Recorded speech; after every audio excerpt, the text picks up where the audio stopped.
However you want to do it. You can either introduce them or you can say, youth council, please introduce yourselves. And call them out maybe or something, but yeah. Yeah. So, and remember on this one, yeah, I'm going to make, actually even just, yeah, because city manager isn't even up here. You give me a pin that doesn't work. That works. And so the flag is right over there. You guys did the pledge when y'all were here, right? Oh, you did? So after he talks, we just turn and face that, and then give it a beat, and then we start off with the pledge. They'll start anyway, so. All right. Y'all ready? Y'all ready? Okay. So we're going to give that gavel one rap just to get everybody to be quiet real quick. Right now? Yeah. You're going to have to do it a little louder. There you go. Good evening, everyone. So before we call the meeting to order officially, I wanted to just give everyone kind of a lay of the land. This is a joint meeting with the 2019 Youth Council members. So the members you see up here that aren't your regular commission members are some of the Youth Council. So the first couple of agenda items, they will be helping us facilitate. Their chair, Ms. Shelby Balmer, will be running the meeting up to but not including public participation. So appreciate your patience with that, and we really appreciate their hard work this semester, and they've earned this opportunity to be up here and present to you all. So with that, I'll turn the meeting over. Thank you. The regular meeting of the City Commission for Tuesday, May 14th, 2019 may come to order. Please silence all cell phones. Please note that the initial portion of today's meeting will be held jointly between the City Commission and the Youth Council Task Force. City Clerk, please call the roll. City Commission Mayor Owen. Here. Vice Mayor Hartman. Here. Commissioner Clody. Here. Commissioner McGurk. Here. Commissioner Sacks. Here. Youth Council Task Force Chair Shelby Balmer. Here. Vice Chair Peyton Zitka. Here. Member Olivia Gray-Finelli. Here. Member Morgan Hibble. Here. Member Tamina Tisha. Here. Thank you. Police Department Chaplain Thomas Prusnell will give the invocation. Please stand for the invocation and remain standing for the Pledge of Allegiance.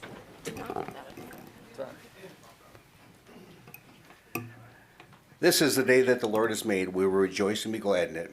We will also rejoice that we live in this wonderful community we get to call home. Lord, we're so grateful for these officials here in front of us and soon to be retired as well. Lord, we're grateful that they donate their time and to serve us fellow citizens, and we just pray that you'll put your hedge of protection around them, that you'll give them a spirit of brotherly love and kindly affection towards one another, give them the wisdom and discernment to carry out their duties, Lord, and most of all, let everything they do be glorified in your name. In Jesus' name, amen. Amen. I pledge allegiance to the flag of the United States of America and to the republic for which it stands, one nation, under God, indivisible, with liberty and justice for all.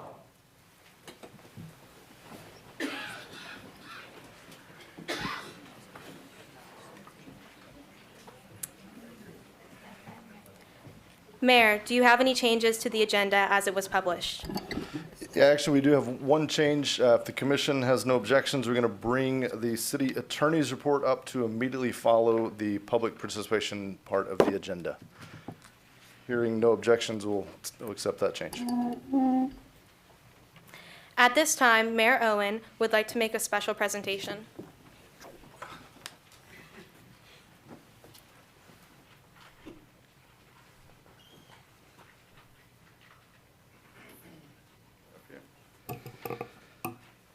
So it's a privilege tonight to introduce to you all Anna, and she's a high school student, and she reached out to the city clerk a couple weeks ago now, I guess 2 or 3 weeks ago, and she asked, would I be allowed to organize a beach cleanup? And the city clerk said, well, of course, anytime.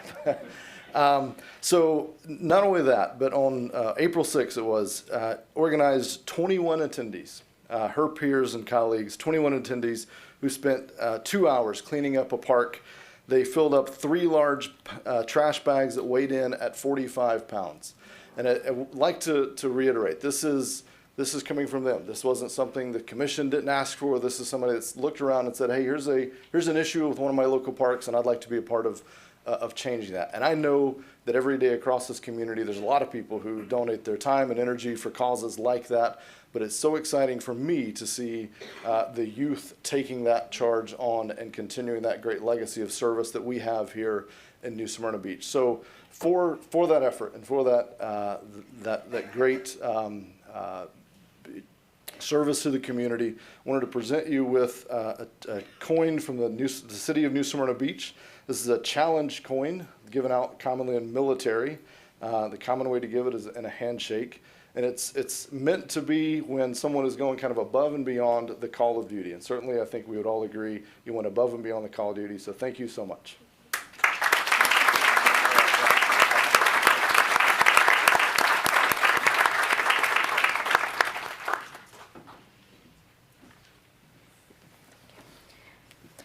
The first item under announcements, presentations, and recognitions is the Youth Council. The Youth Council will now give its annual report to the City Commission. Hello, my name is Shelby. I have a fantastic council behind me, and I'd like them to introduce themselves, starting with my Vice Chair, Peyton. Hi, my name's Peyton Zitzka. I'm the Vice Chair of the Youth Council. Hi, my name is Tamina Tisha, and I'm one of the member of the Youth Council. Hi, my name is Olivia Graffinelli, and I am also a member of the Youth Council. I'm Morgan Hibble, and I'm also a member. Thank you. So we have been working, I think probably since about January on this presentation. We were tasked with just finding a project that we all believed in and that we wanted to sponsor in order to help our community. So the ideas we came up with are as follows. We discussed many different things in our meetings. I think we held about 6 or Probably way 10. more than that. We held many. I would say like 12 meetings. Yeah, but we discussed many things. One of the things that I brought up was homelessness in our town, which is a very evident problem, as well as hurricane relief for the homeless, because, you never really think about how the hurricanes and natural disasters affect those who do not have shelter or a home. We thought that it would be a cool idea to have donation boxes placed at local businesses, and we would partnership with local churches. And so those donation boxes would be filled with emergency supplies like water bottles, blankets, whatever is donated or needed. And we thought that was one of our many ideas that was very good to discuss to all of you. One of the things that I brought up in our meetings was improving the beautification of our city, such as improving the business fronts along US 1. I felt that was very important, as it's a very busy road that goes through the center of our city, and I felt that it should be addressed, that it should be improved on the looks. And I also brought up the beautification of trash cans and dumpsters at our boat ramps and our local beach access points, as we could add artwork to them and just make them look nicer. Okay. I was more passionate about the scholarship opportunities for the local youth because I'm one of the representative of the local youth of New Smyrna Beach, and I think this project will just not beautify our city. It will actually help our youth to get scholarship monies in the future for these kind of projects will help them get prizes, which will help our local youth to get money for their colleges in the future. And that's it. Thank you. So the next idea that we had was basically a way to incorporate everything that we were passionate and believed in into one firm proposal, and a way that we could beautify the city while also giving something back to the local youth and including all of the city citizens. So our proposal, it basically comes from an idea that across the nation other cities have done, and it has to do with placing statues of a local animal, a mascot, in order to improve the beautification of the city as well as show off small town charm and show off the arts community in New Smyrna and how exactly how funky and fun and how just our own people we are. We all thought that this was a great idea for our city. Like, our city is definitely very unique, and we thought that this would be a great way for local artists to bring some more symbolism to our town, to our great town that we have. We are definitely an artists community and an artist town, and we thought that this was a great proposal to propose to you guys. So our main idea in the short term is to ask the city to fund 6 statues. We're proposing the animal be a shark, but obviously if the council decides differently, we're really just want to propose the idea that we would have these animals and we would place them in public places around the city in order to bring in as a tourist attraction as well as to show off the local charm and the local artists that we have here in this community. We hope that these will become something that people come to NSB and look for, and we hope that this is something that can really just improve the overall look of our community. Our proposed timeline is to unveil at the 2020 Art Fiesta, which is a city-run festival that we thought that if the arts community could really become involved in this would be a great way to show them that the city supports them. And we wanted to make sure that this had a strong impact on the youth. Something that you may or may not notice as you look around is that there's not many young people here. So we really want to show that the city cares about the youth and cares about our ideas and what we would like to see in the city, as well as making sure that the city is someplace that they enjoy to be. So we really came up with this idea with those points in mind, and our long-term goal is to continue this, whether it be annually or every 5 years, by placing more statues and having local artists paint them. You can see we have a couple of examples. I believe the birds are from Kansas and Virginia, and the horses are from Louisville, Kentucky, where they both do this type of fundraiser sponsored by their city. So how? We have a couple of different options that I would love for Tisha to talk about, because she was very passionate in how she believed that we should have these statues not only painted by local artists, but to use local materials and local companies such as Everglade Boats or a local artist such as Peter Toft. Well, is it okay if I ask Morgan Hibble to talk about that, because she was more passionate than me to talk? I appreciate that. Thank you. As you can see, we have local artist Peter Toft on this PowerPoint, and where did he have the statue? The wooden one? On US 1 Yeah. in Edgewater. So at US 1 in Edgewater, they have that wooden statue, and he's a local artist, so we thought that that would be a possibility to support him and bring awareness to his work. We also discussed a polymer mold that could be purchased and reused. We just wanted to discuss a lot of materials that would be sustainable and not too expensive, because we're trying to just promote like art and tourism without having to spend, a lot of money. So we also we're considering buying several plastic sharks from a company. I believe, yes, weather conditions was a big concern of ours.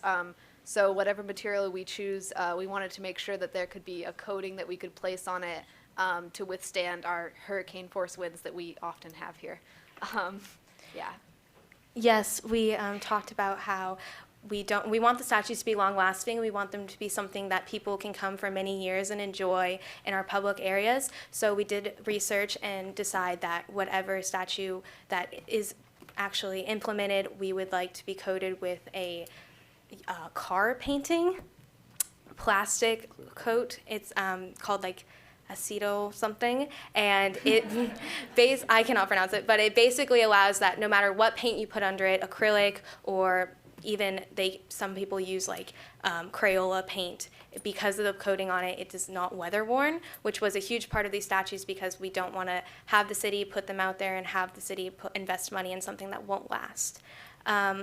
The main point of this project was to make sure that we had local artists, and we really base this all off of what New Smyrna Beach is and what we think it can be. So making sure that these are long-lasting and making sure that they show off the local artists and the local, just everything about New Smyrna is a huge part of this project.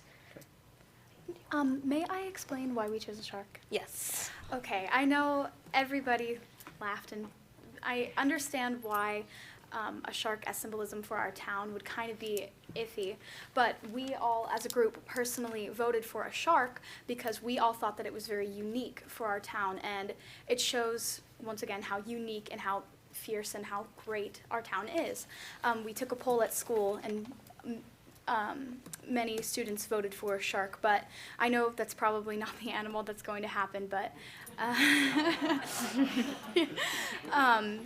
but we very much think that it would be a great symbolism for our town.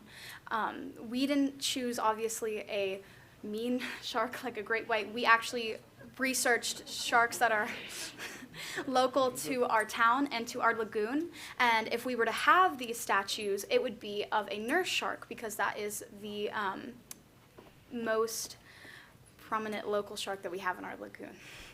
Yes, we chose the sharks specifically because not only are they already a symbol of NSB, but we would like to take away the negative connotation that you may often hear and introduce a positive one, really own what we might be known for, as well as making sure that we can promote the local marine wildlife. We actually talked to the Marine Discovery Center, and they gave their suggestions on animals that they thought would be best representative of us, and so we've really discussed sharks.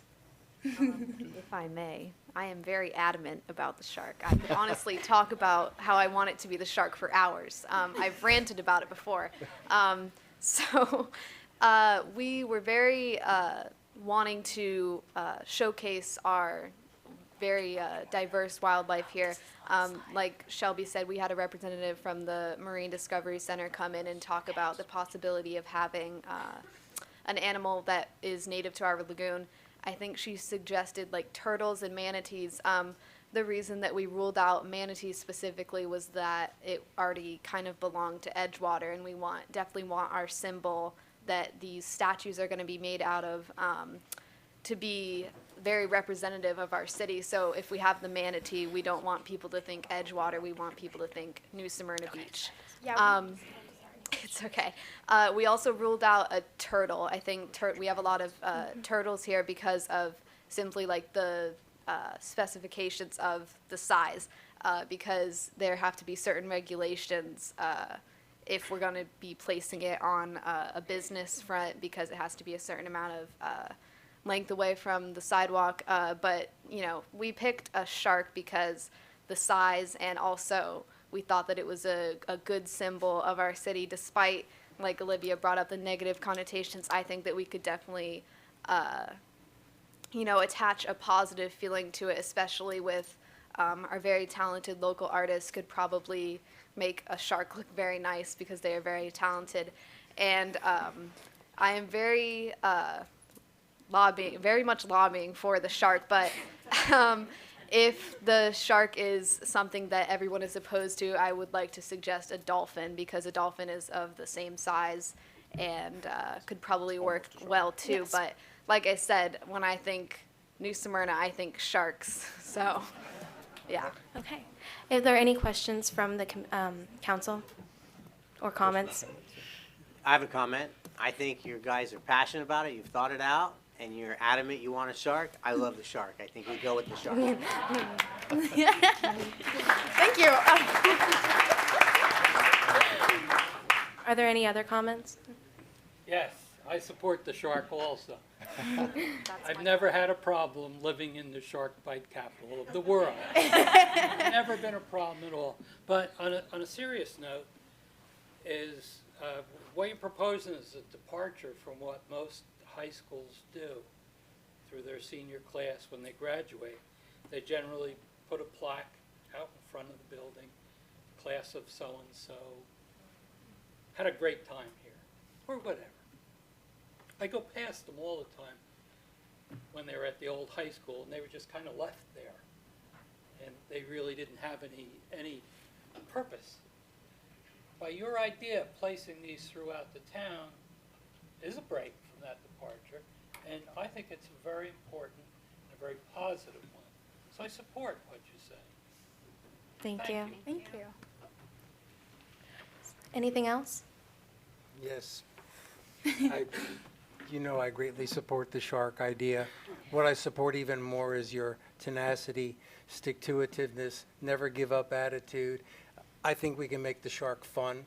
Maybe a couple of smiling sharks would be great. But I greatly appreciate what you do because you certainly will be the future. And you've shown that type of strength on the dais. I've listened to you a couple of times, and I really appreciate what you're putting together. And you're going to keep that tradition of the shark bite capital of the world. It's kind of neat, and fortunately, people don't get really hurt. If the surfers are out there brave enough to brave the surf and the sharks, we can all have fun and enjoy the shark bite capital. So thank you, ladies. Thank you so much. For all your hard work. Thank you. Thank you. So I'll weigh in and make it unanimous. I also will support your shark idea, and I also want to thank you for what you have done this past few weeks. Your enthusiasm is above and beyond, I think, what we've seen in some other councils, and your commitment to your cause is a good place to be. I mean, if you have an idea and you firmly believe in your idea, you need to stand on your idea. So congratulations. Thank you. And, yeah, I support the shark, but more importantly, as my colleagues have said, I support you all. And I don't know what the minimum age is to run for council, but I see some competition up here. No, I've been beyond impressed. I came here when you all first met, and I issued you some challenges, and I got to tell you, you've risen far above that, culminating with this tonight. And I know we're not done. We got more items to talk through, but I love that you've brought us something that we can take this, we can work with staff. And by the way, I'd like to clarify, there's some folks here who this commission, this youth council has brought other local experts in to partner with them on this from the arts community to give them feedback on things to keep them in a box that was achievable. So they're delivering something that we can actually take and run with this. And I'm very excited to support this moving forward. So, yeah. Thank you. Thank you. Yes, I would just like to thank, I don't know who all is here, but I'd like to thank the ACA. I'd like to thank the Hub, the Marine Discovery Center, as well as everybody else that we worked with within the city and without, just to make sure that this idea could come to fruition and be something that is both reasonable but unique. So you guys have all helped us so much, and we thank you so much for the opportunity, as well as the opportunity to be on this council. Thank you so much. Thank you.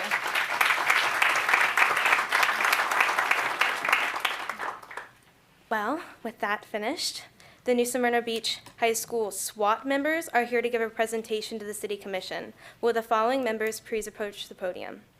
Darla Herney, Casey Lane, Nikolai Zorwowski, Daphne Detra, Mackenzie Coleman, Nicholas Zoyce, Megan Grohl, Kayla Jones, and teacher Kathleen Zoyce.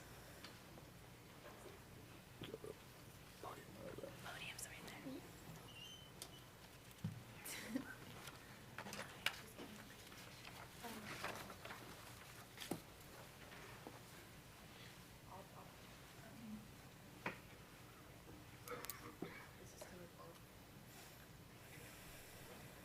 Hello.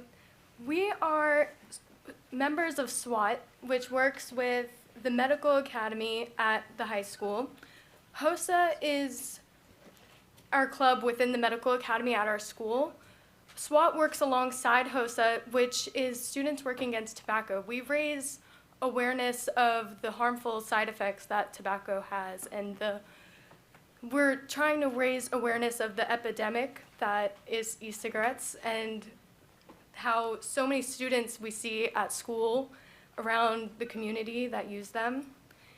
The thing is that there are so many undiscovered things that we don't know, and the thing that's the scariest about it is how they promote the product, how they advertise the product, how they make it so it's the first thing that you see when you walk into a store. It's the first thing that a lot of people see when they go to buy things. It's way more than, it's just like an epidemic, you know, it's just getting out of control. So we're just here to raise awareness about that. So. Okay, so I'm Megan Grohl, and basically what electronic cigarettes are is they were created by large tobacco corporations in order to replace standard tobacco cigarettes. And they have become increasingly popular among teenagers. And in a survey, 76% of teens in middle school and high school said that they use both tobacco cigarettes and electronic cigarettes within a 30-day period. And that is just an outrageous number. And I believe his name is Dr. Tim McAfee of the CDC said that that number should not even exist and that we need to have much more regulation on tobacco products. And go to the next one, too. So an electronic cigarette is very commonly said to have just water vapor. People are smoking water vapor, but that's false. People are smoking liquidized ingredients that are unsafe for teens and young adults. And one of the main ingredients in these electronic cigarettes is nicotine, which is highly addictive, and it actually slows down the brain development of young teenagers and people in their early 20s. And many of the flavorings that you find in these electronic cigarettes have been linked to lung diseases, and they have cancerous chemicals, and they have been proven to have heavy metals in them like tin and lead and nickel. And it's just, there's so many things about them that we don't know and researchers are still trying to find. And a lot of newer e-cigarette corporations have been promoting zero nicotine electronic cigarettes. So researchers go and they actually look through these zero nicotine electronic cigarettes and they find nicotine in them.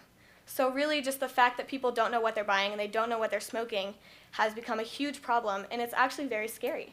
So we're just trying to raise awareness kind of about that. Okay. To elaborate what we do know and what we don't know, since e-cigarettes are quite new, we don't know a lot about it, which means the adolescents and the young adults that are using these products don't know either. We don't know the long-term effects of these, and that's potentially dangerous to them. But we do know about nicotine. So nicotine is very bad for your brain, obviously. It hurts the parts of your brains that control the attention, the learning, mood, and impulse control, which will lead to your brain not being able to function properly with those.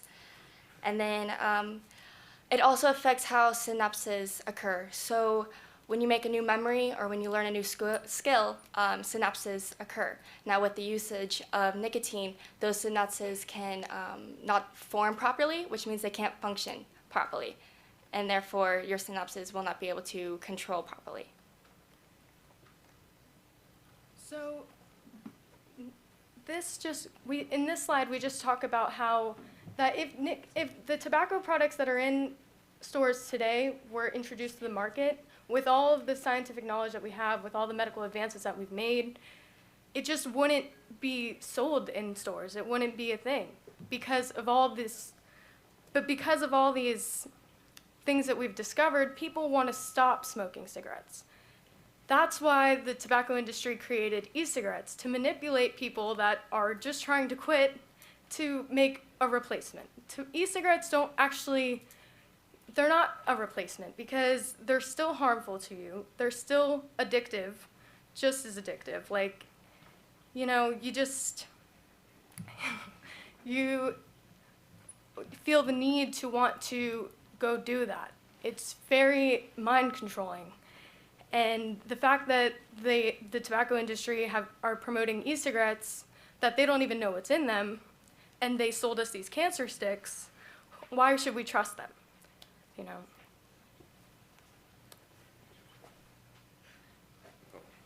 All right, so in this slide, you can see one of the marketing strategies they use, which is eye level, bi level, which you can see in pretty much any of the local stores around here that like gas stations, which are like tobacco products in like front view, directly like past the cash register, which is like right in front of your face whenever you're checking out. It's just like targeting, well, like it's in the view of all the customers, which makes it entice not only the customers but like the younger youth and customers. Yeah, and like another strategy they use is flashy and bright colors, which further entice the youth. And it's not only just like in stores at the local level, it's in movies, video games, TV shows, magazines, it's everywhere. And one of like our goals would be to get an ordinance that restricts the view of these products. So either putting them below the counter or in front of or have a screen in front of them to decrease the youth's exposure to to these harmful substances. So, in a summary, our goal in SWAT is to educate and provide Florida's youth with the knowledge to revolt and de-glamorize the tobacco products in the tobacco industry, including e-cigarettes.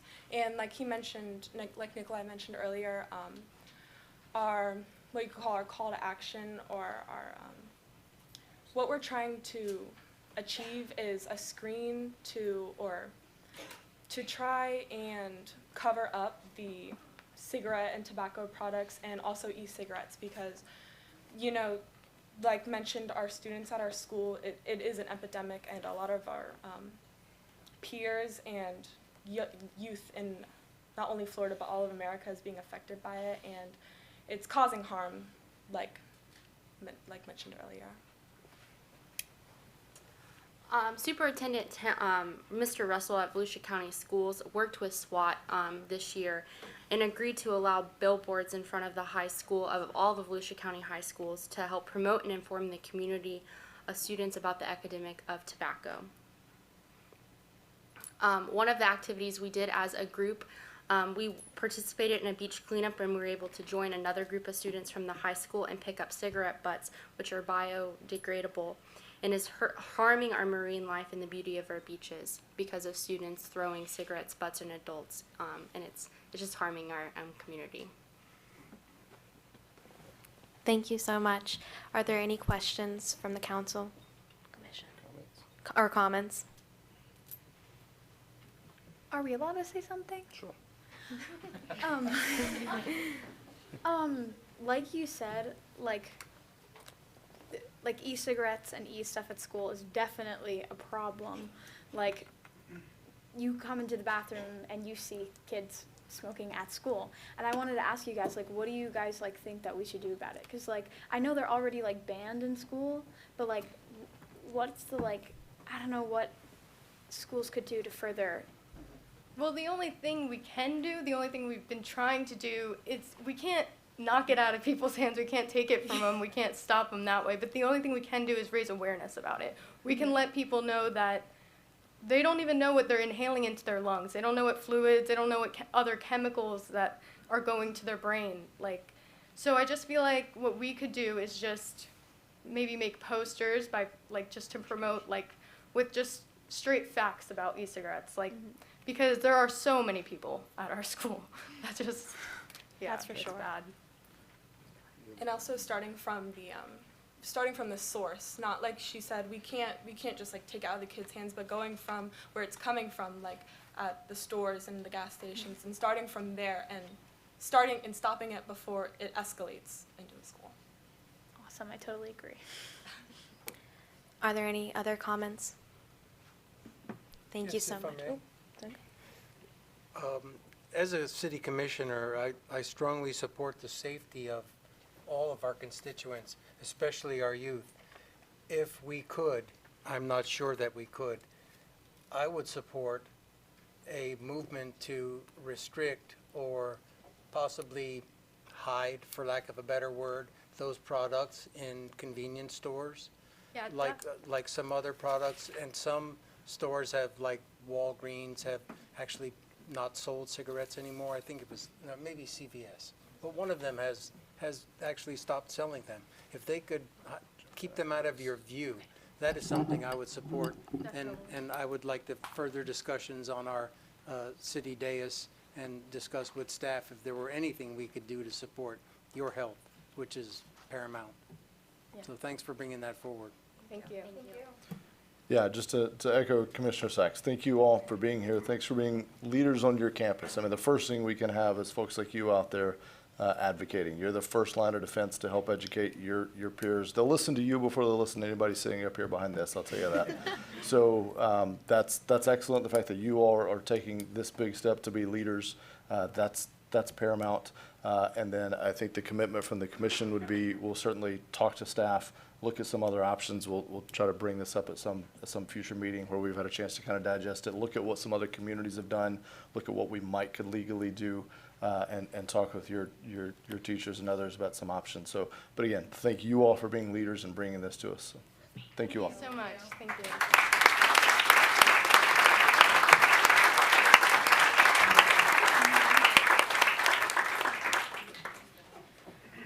Next is the presentation of the Certificate of Completion of the Institute of Elected Municipal Officials Level 3 course to Vice Mayor Randy Hartman.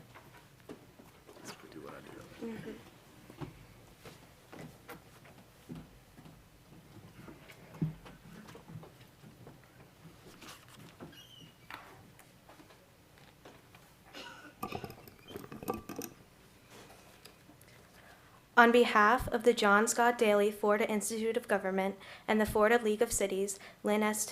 Tipton, Director of the Florida League of Cities University, has provided to the city a certificate of completion of the Institute for Elected Municipals 3 course for presentation to Vice Mayor Hartman in recognition of his course completion in March 2019. Congratulations, sir.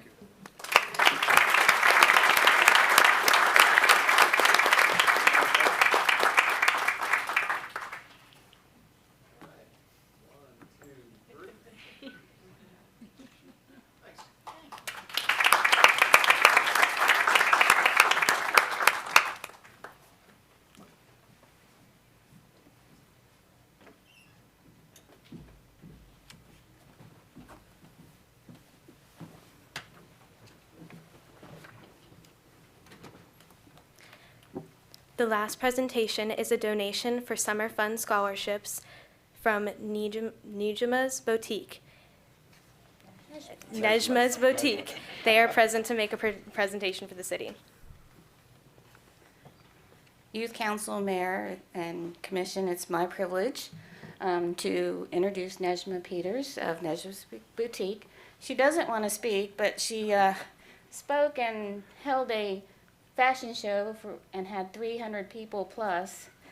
And she did this out of the kindness of her heart. This is her second year, and she has a check here to donate to our youth scholarship for $5,000. Wow.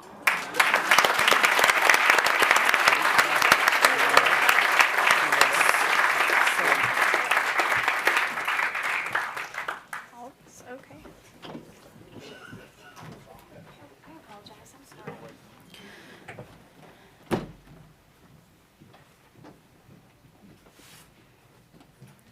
And I have to say, the Friends of Bay James are integral in all this also. Between Nejma, them, and our casino night on July 4th, we provide over $25,000 in scholarships every year.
All right, we got a quick change of scenery here. Please join me in congratulating the Youth Council. I think they did an amazing job.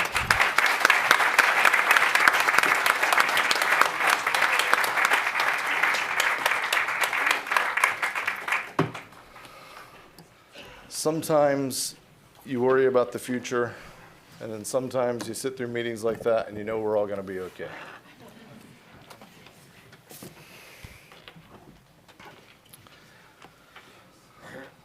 Okay. Next item up is public participation. There'll be a 3-minute time limit on public participation. I ask you to be respectful of everyone's time. A lot of folks here to speak on a myriad of issues. So be respectful of the time limit, please. We've got some new timing technology set up over there. So this is your chance to speak. Any items that are under second readings and public hearings, you can speak specifically to those items at that time. This is your chance to speak on any other item on the agenda. With that, we'll open up the public participation. You got one coming up right behind you, buddy.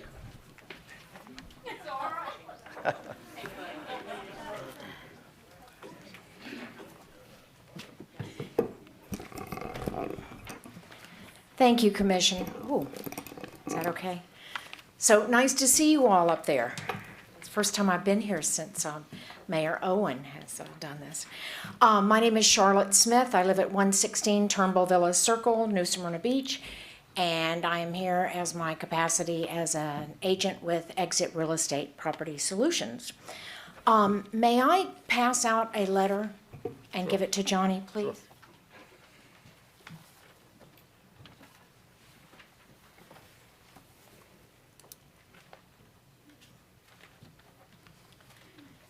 Thank you, sir.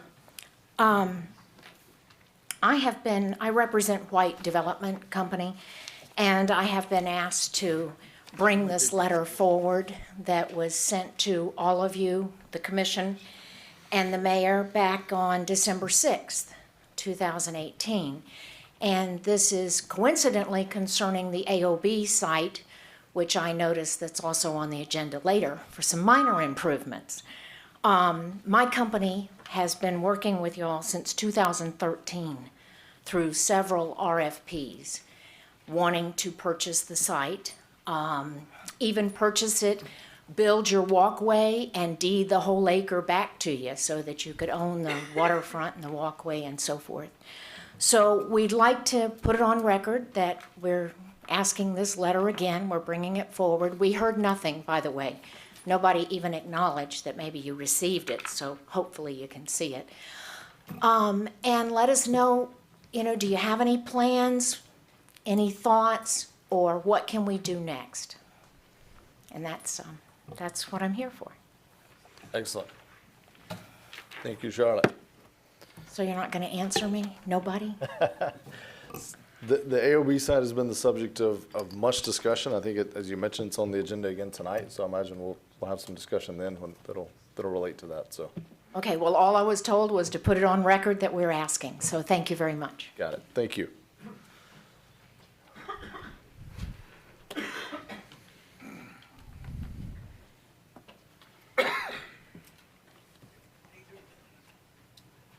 For the record, my name's Buddy Davenport, 106 Grandview Drive, New Smyrna Beach, Florida.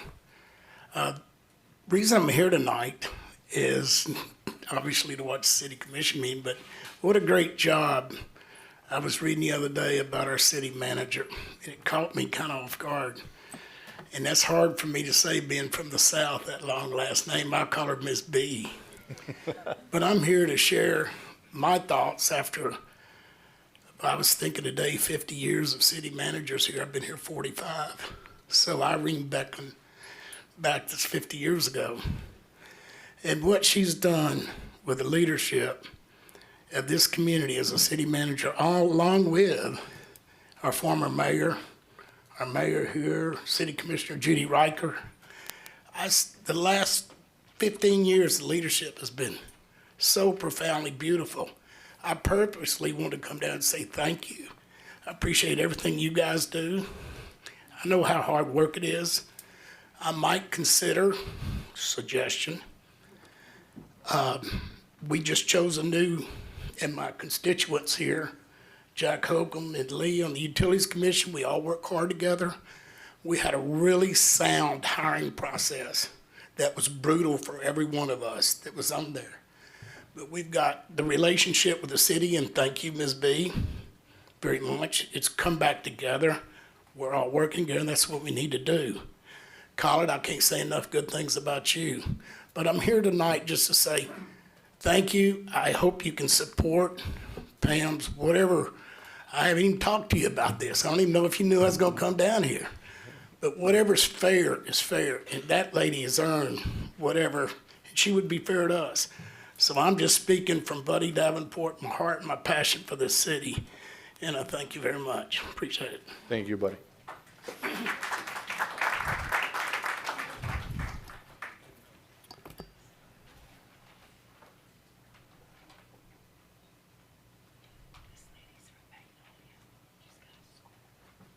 Hi, I'm Kathy Powers. I live at 918 Magnolia Street. I'm here for two things today. First of all, I sent out an email to each and every one of you the other day regarding one of my students. I'm a homeschool teacher. I've been homeschooling since 2005 here in New Smyrna Beach. I used to work for the public school system. And I have a student that was supposed to graduate this year, and she was actually hit by a car on Magnolia Street, right in front of the church. And a couple women came out and picked her up and put her on this church side over on Andrews. And I'd like you to read her letter, because it took her a year to write it. She's not going to be able to go to college this year. She's still under therapy and going under a lot of different drugs that she has to be on, and it's altered her life. So that was one thing that I want you to look at and still consider about the, I know that you put speed bumps in, but the people that are hitting the last speed bump are trying to make up for lost time, and they're zooming down the street all the way to Andrews. So I'd like somebody to please send out a police officer and start regulating some speed limits there, and just take a look at that for us. The second thing I would like to talk to you about, since I am a homeschool teacher over on Magnolia Street, and we do use the city gym a lot, my students are really irritated that you have taken away their basketball nets and you put in a pickleball court. They used to have 3 nets, and they only have 1, and they are now forced to play hoops, not basketball. And we have looked over the past month and a half, and there's only been 1 group of people playing pickleball since the whole court has been put there. The kids have fallen over the net because it's only 1 net and they have to play hoops, so they would wish that you would just take off one of those nets and put up another hoop on the other side. Thank you. Thank you. Anyone else wish to speak? Yes, sir.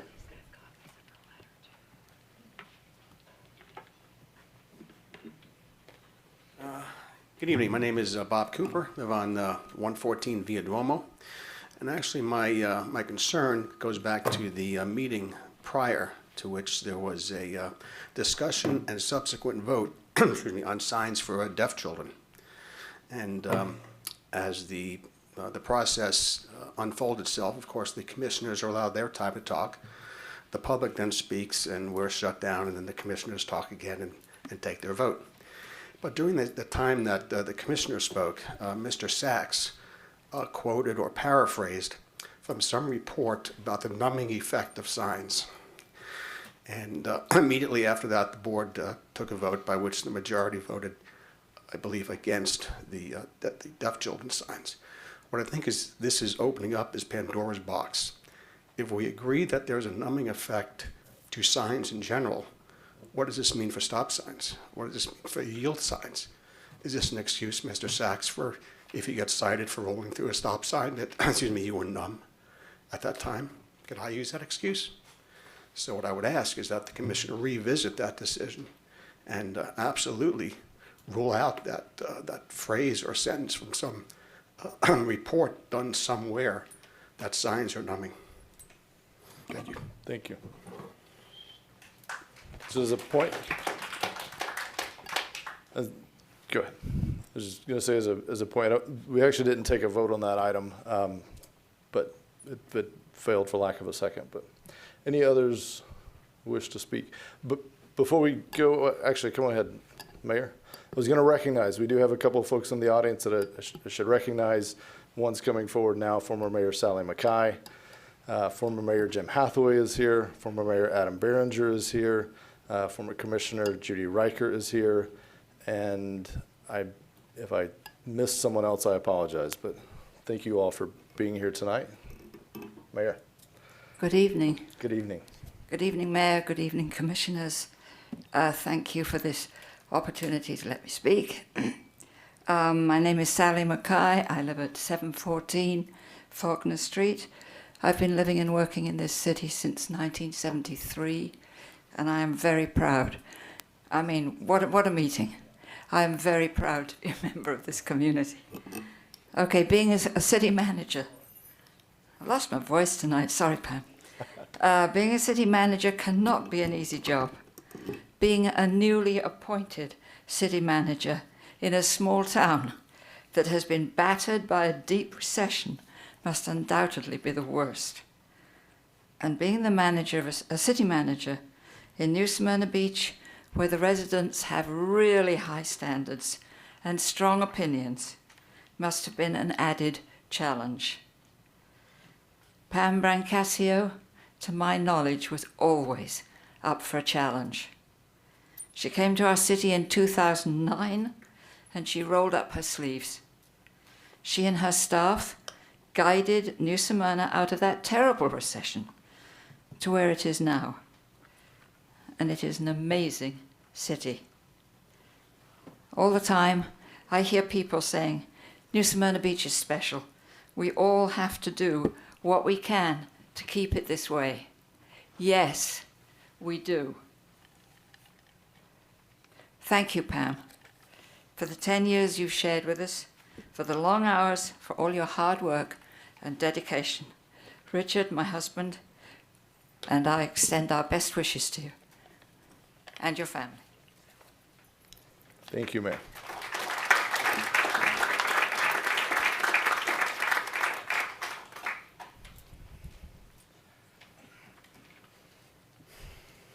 My name is Judy Riker. I'm former city commissioner, and I had the distinct pleasure of serving with you, Pam Brancasio, for the last 9 years.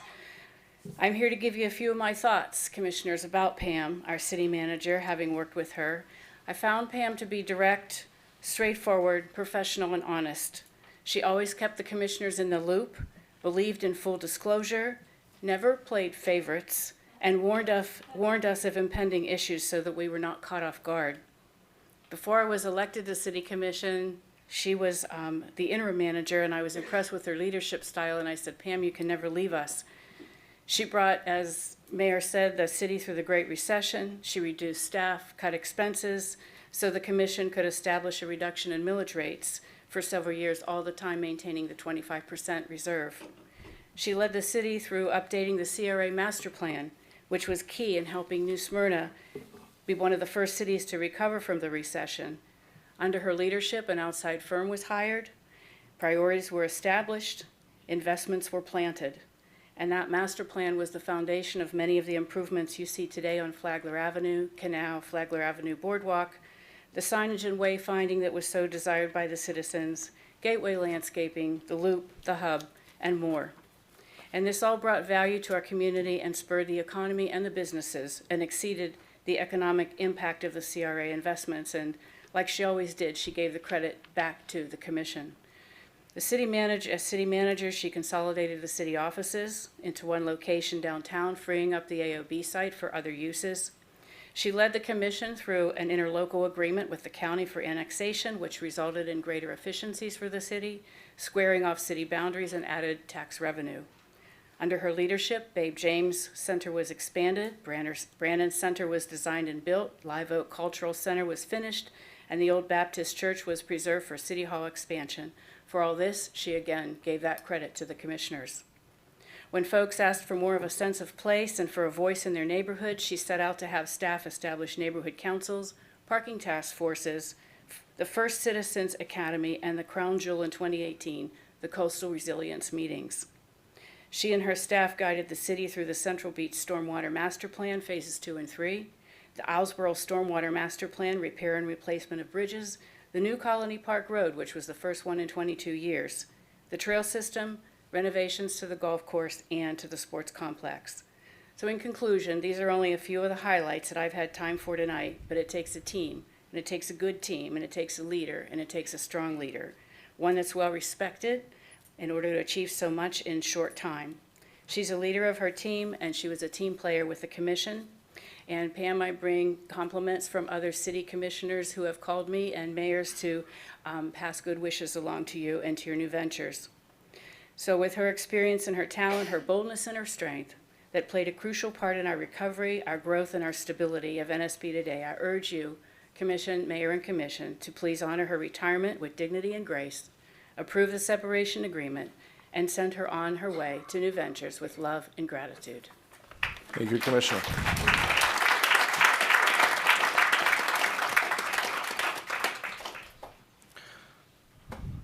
The mayors are figuring out which one goes first. We're going in reverse chronological order. Mayor, Vice Mayor, Commissioners, my name is Jim Hathaway.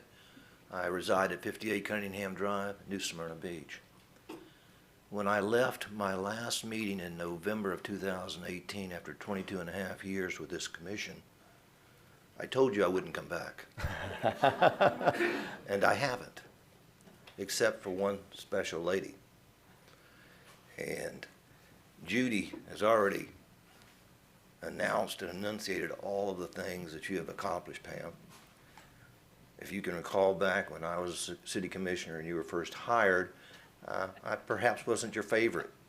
In fact, I remember the terminology curmudgeon was probably attached to my name. But I've got to tell you, and I've already spoken with the mayor, that you have a difficult task because Pam was so well qualified for this job and has done such an exceptional job as our city manager for the last 10 years that you guys have a huge role to play in picking the right person to run the city of New Smyrna Beach. Now, Colin will do an excellent job as an interim city manager. He's done it before. Colin has more experience than anybody else in this staff, and I hope you'll rely on him, trust his decision-making as we move forward. But I have to say to you, Pam, it's been a real pleasure working with you. It was a real pleasure to think that all of the storms we went through together and all the issues we had to face together, that you stood tall. And you should be very proud of your accomplishments here in New Smyrna Beach, because those of us who have been here forever, and I've been here 66 years, I can tell you right now, you did an excellent job as city manager, and I would recommend any other city, if you choose to go to another city, ask me for a recommendation. I'll certainly give you one. Thank you all very much for tonight. Thank you, Mayor.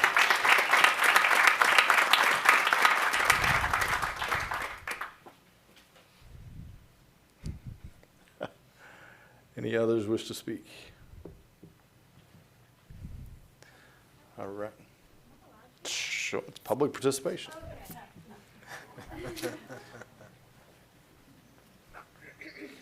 Forgive me, I've never spoken. Give your name and address. Oh, my name is Olivia Jean Graffinelli, and I reside at 204 Pont Street, New Smyrna Beach. I just wanted to thank you so much for this wonderful opportunity to be a part and participate on the Youth Council Task Force. I definitely thought it was a lot of fun, and I thought it was very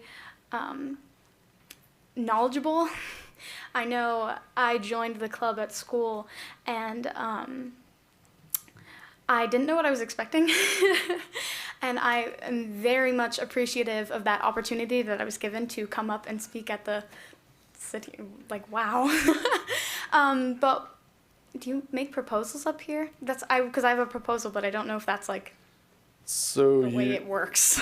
You can, or we could also, you and I could talk offline and we can figure out a time to get on an agenda, or I could bring it up or something like that. So Well, it's just something real quick. Sure.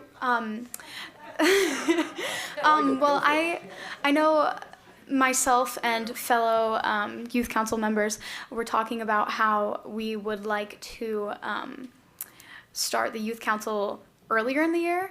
I definitely think, as well as my close friend Shelby, the chair, thinks that it would definitely be beneficial to start the youth council earlier in the year. I know there was still so much more that we wanted to bring to the table and bring to our proposal, and I just propose that we meet earlier in the year.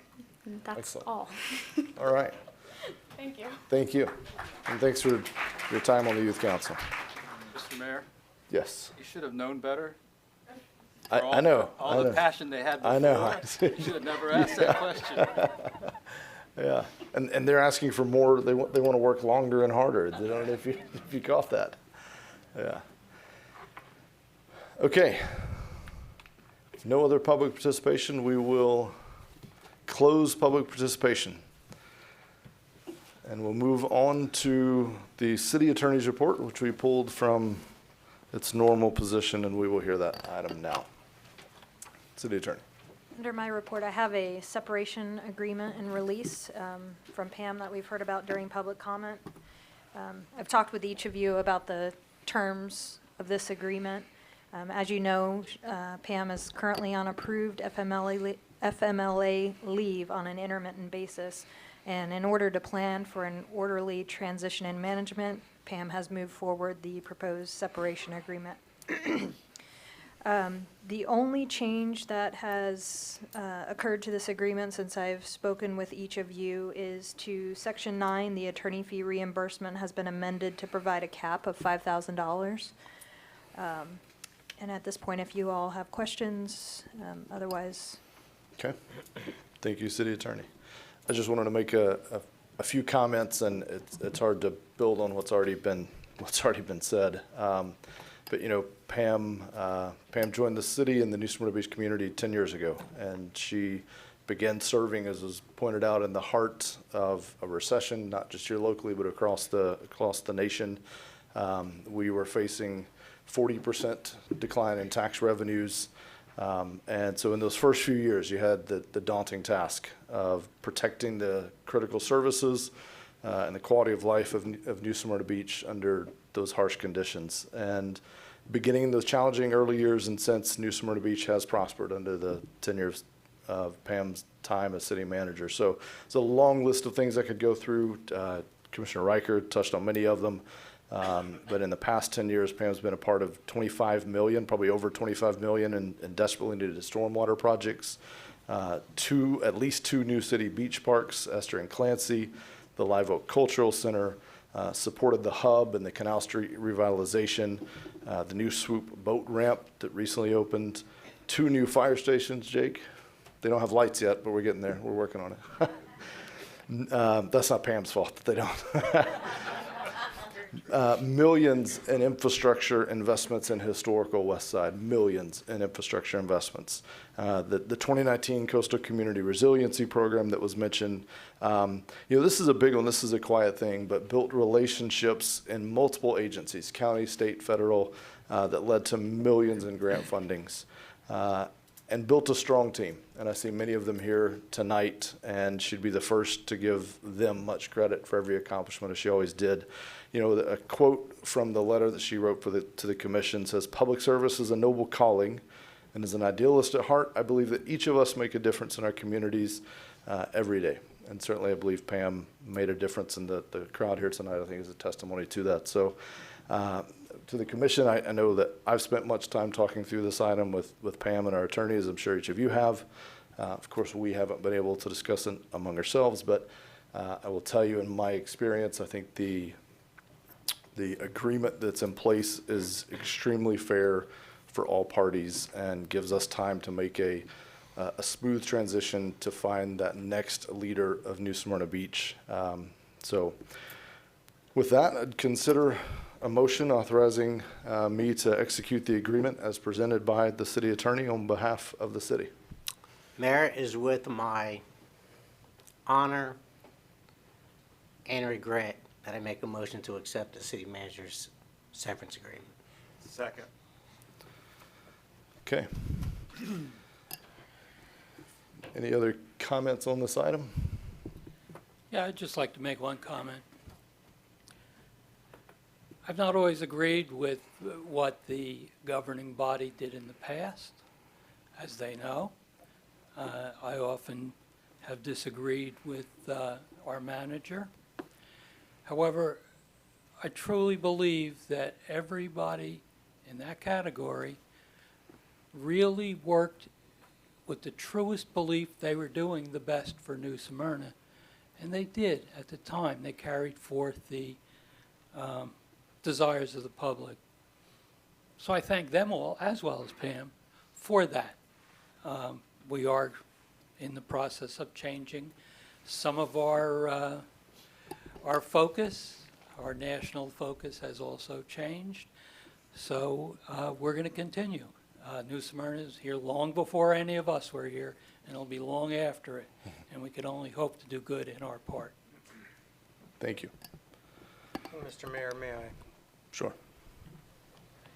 Pam, I just wanted to tell you personally, it's been an honor to serve with you, alongside you. I appreciate the 10 years of service that you've devoted towards the city. We've done some great things together. You have done some great things together with the people and for the people. I just wanted to say that I'm comfortable with the terms of the agreement, and I wish you and your family all the best towards the future. Thank you, Commissioner. Thank you so much, Pam. It's been a pleasure working with you. We'll miss you, and best to you and your family. Okay. Johnny, if you would call the roll, please. Yes, sir. Commissioner Colodi, Yes. Commissioner Sachs, Yes.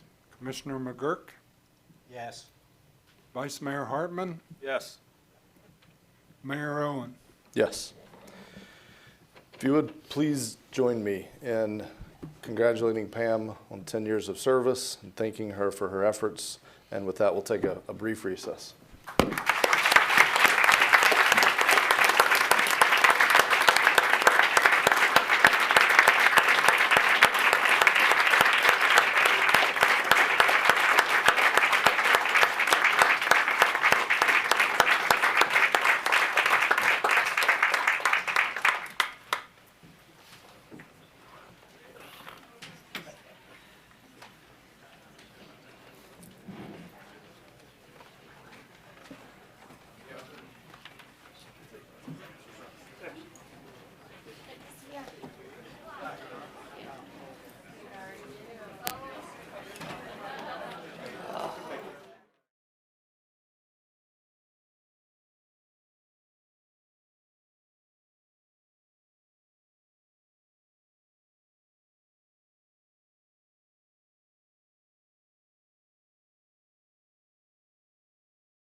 All right, we'll get started in 2 minutes, or a minute, as soon as Mike will come up here.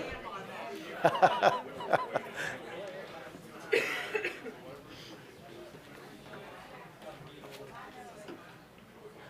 Johnny. Where are you going?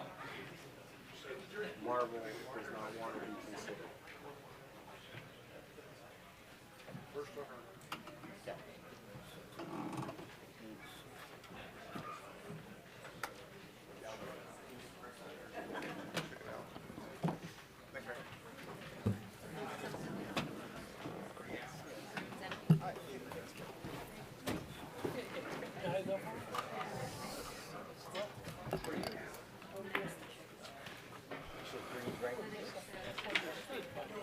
Said no one about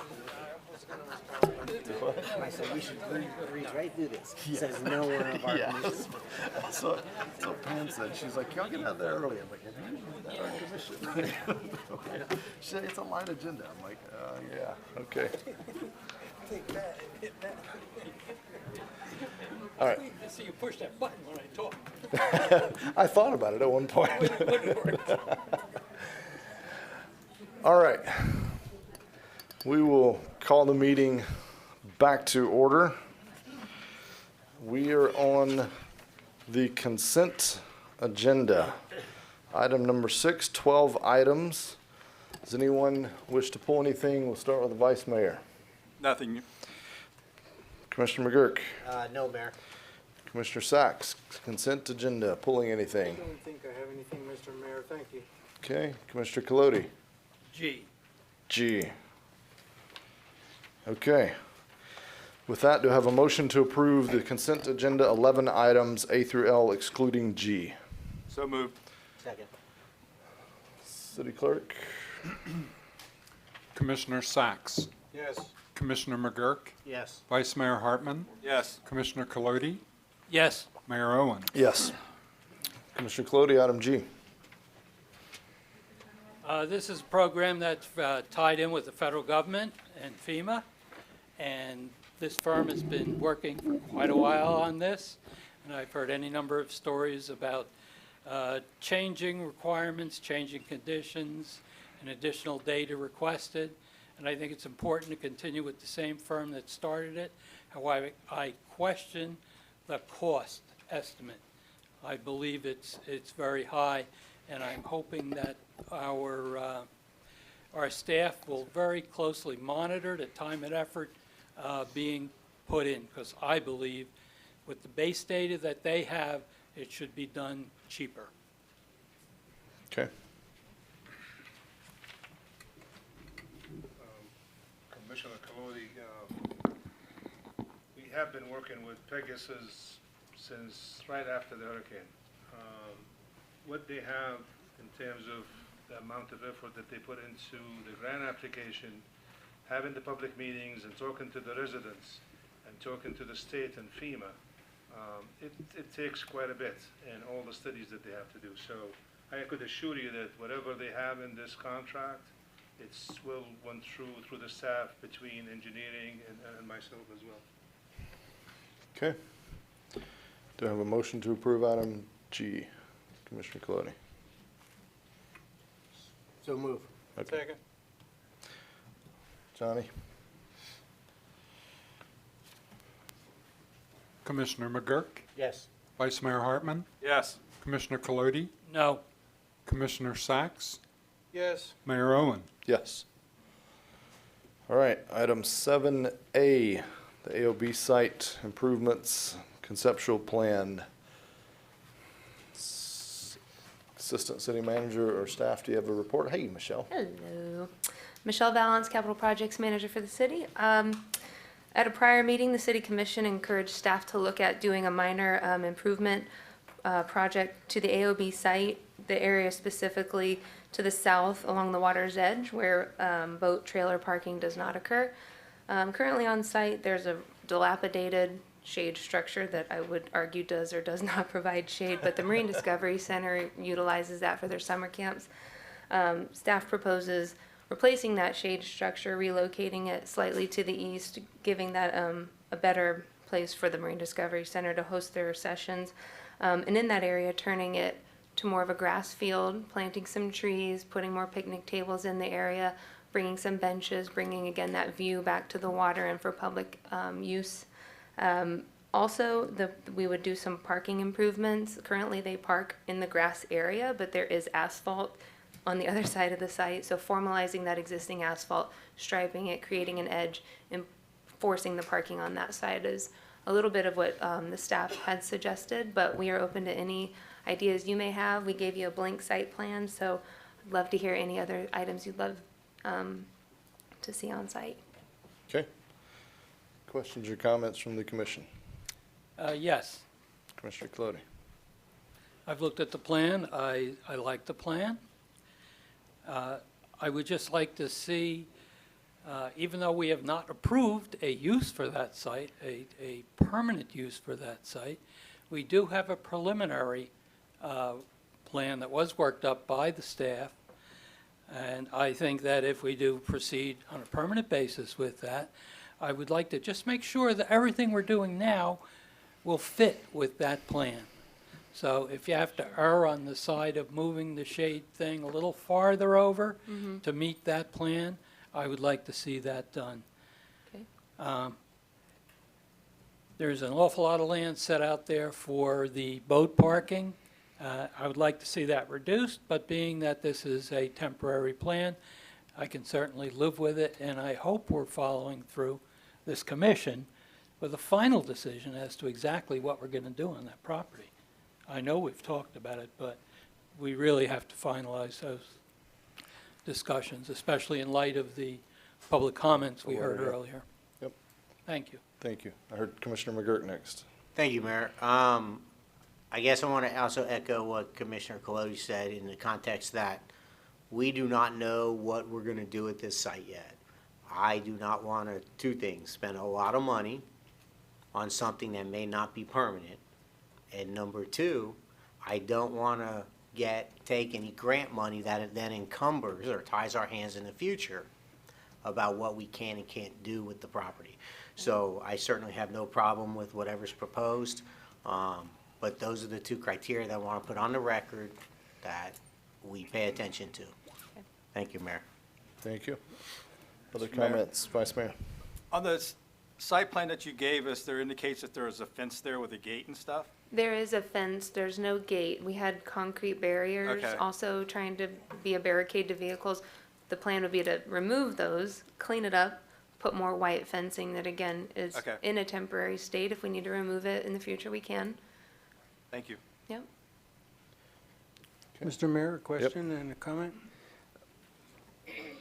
If we could consider it as a public space for now, would it be possible, cost feasible, to take a small portion of the shoreline and make it accessible to the water purposefully for very light watercraft, stand-up paddle boards, kayaks? I think that would be a wonderful area for people to access the water, since currently we only have the Calalisa Creek, and that's getting smaller and smaller every weekend. It's heavily used. I think it would be a great asset for the public going forward. And also, could we consider maybe providing a bit of that shoreline to the Marine Discovery Center to do an experimental living shoreline? If that needs approval of the commission, I'd like us to consider that, and maybe you could come back with a staff report for us in that regard.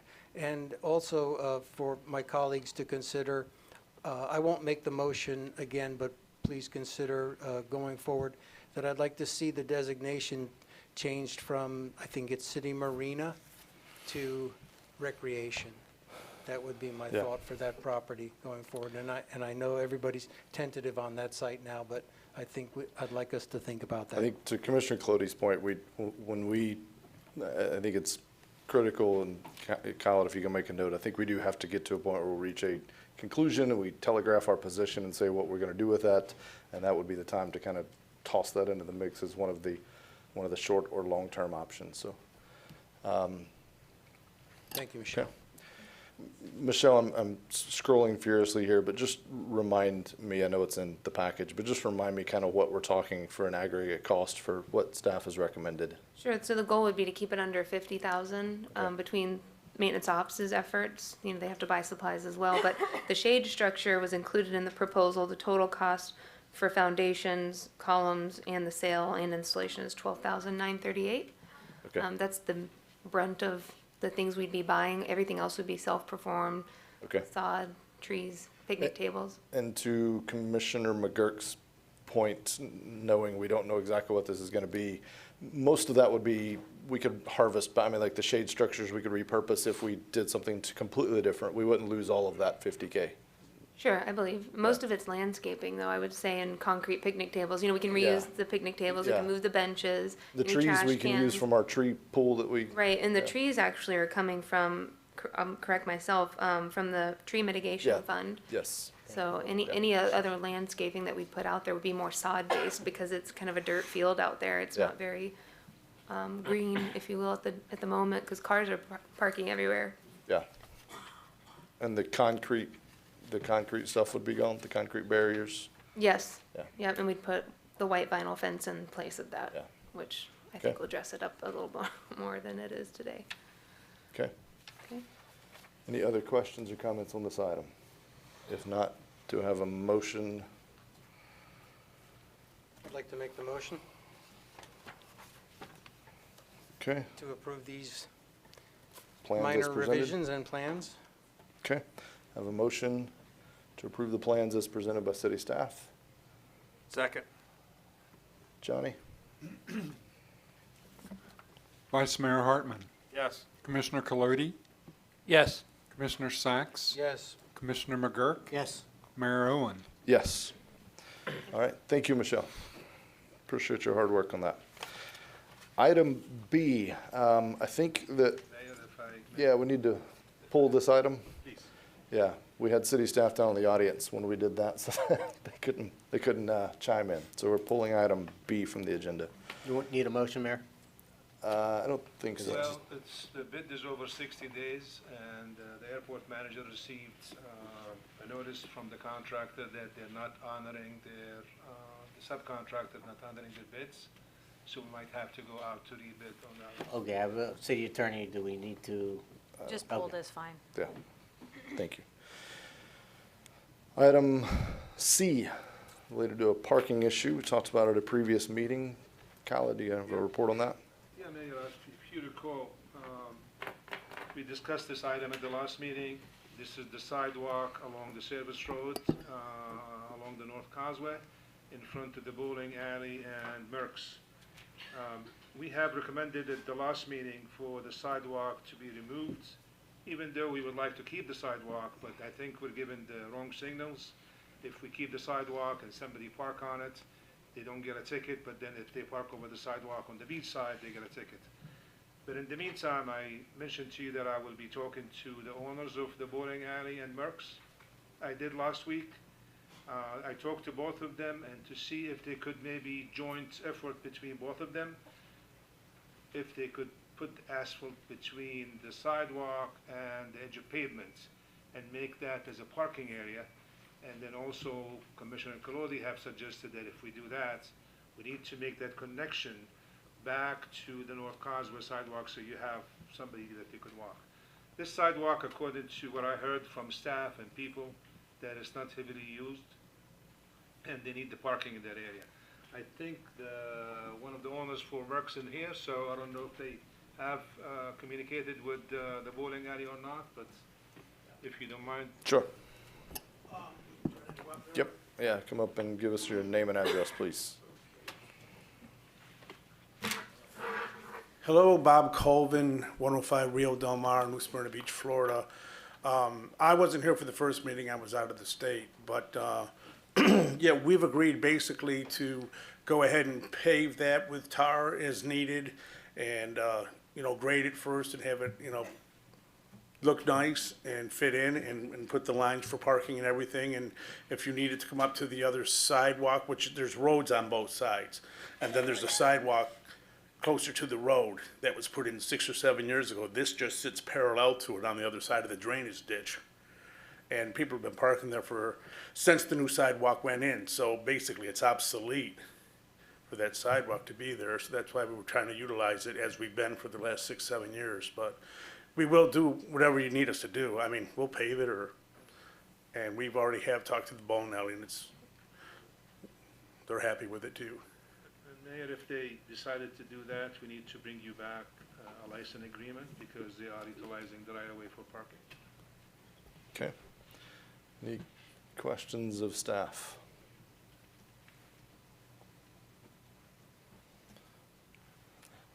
Comment. Sure, yeah, questions, comments, sorry. Okay. I didn't want to go out of order. Yeah, no. I think it's a good idea. I do want to make sure that the sidewalk connection is put in. It's about 30 feet of concrete. That'll be necessary to make a continuous sidewalk that extends from Barracuda Quayasisi area to the traffic light. As we heard on an earlier matter concerning and most of these people weren't here, but the person from Davis stated it cost him $10,000 to $12,000 to create a parking space at his property. We will now be helping this business and the one adjoining it by making more parking spaces for them. So I just think that they should bear whatever costs are involved and that there be no cost to the city for this. I support the idea of it, but I don't think we should be paying any cost towards it. Okay. Any other questions or comments? No, I would just like to see that the agreement be signed before we actually go in and rip the sidewalk up, to make sure that. Okay. Question, Mr. Mayor? Sure.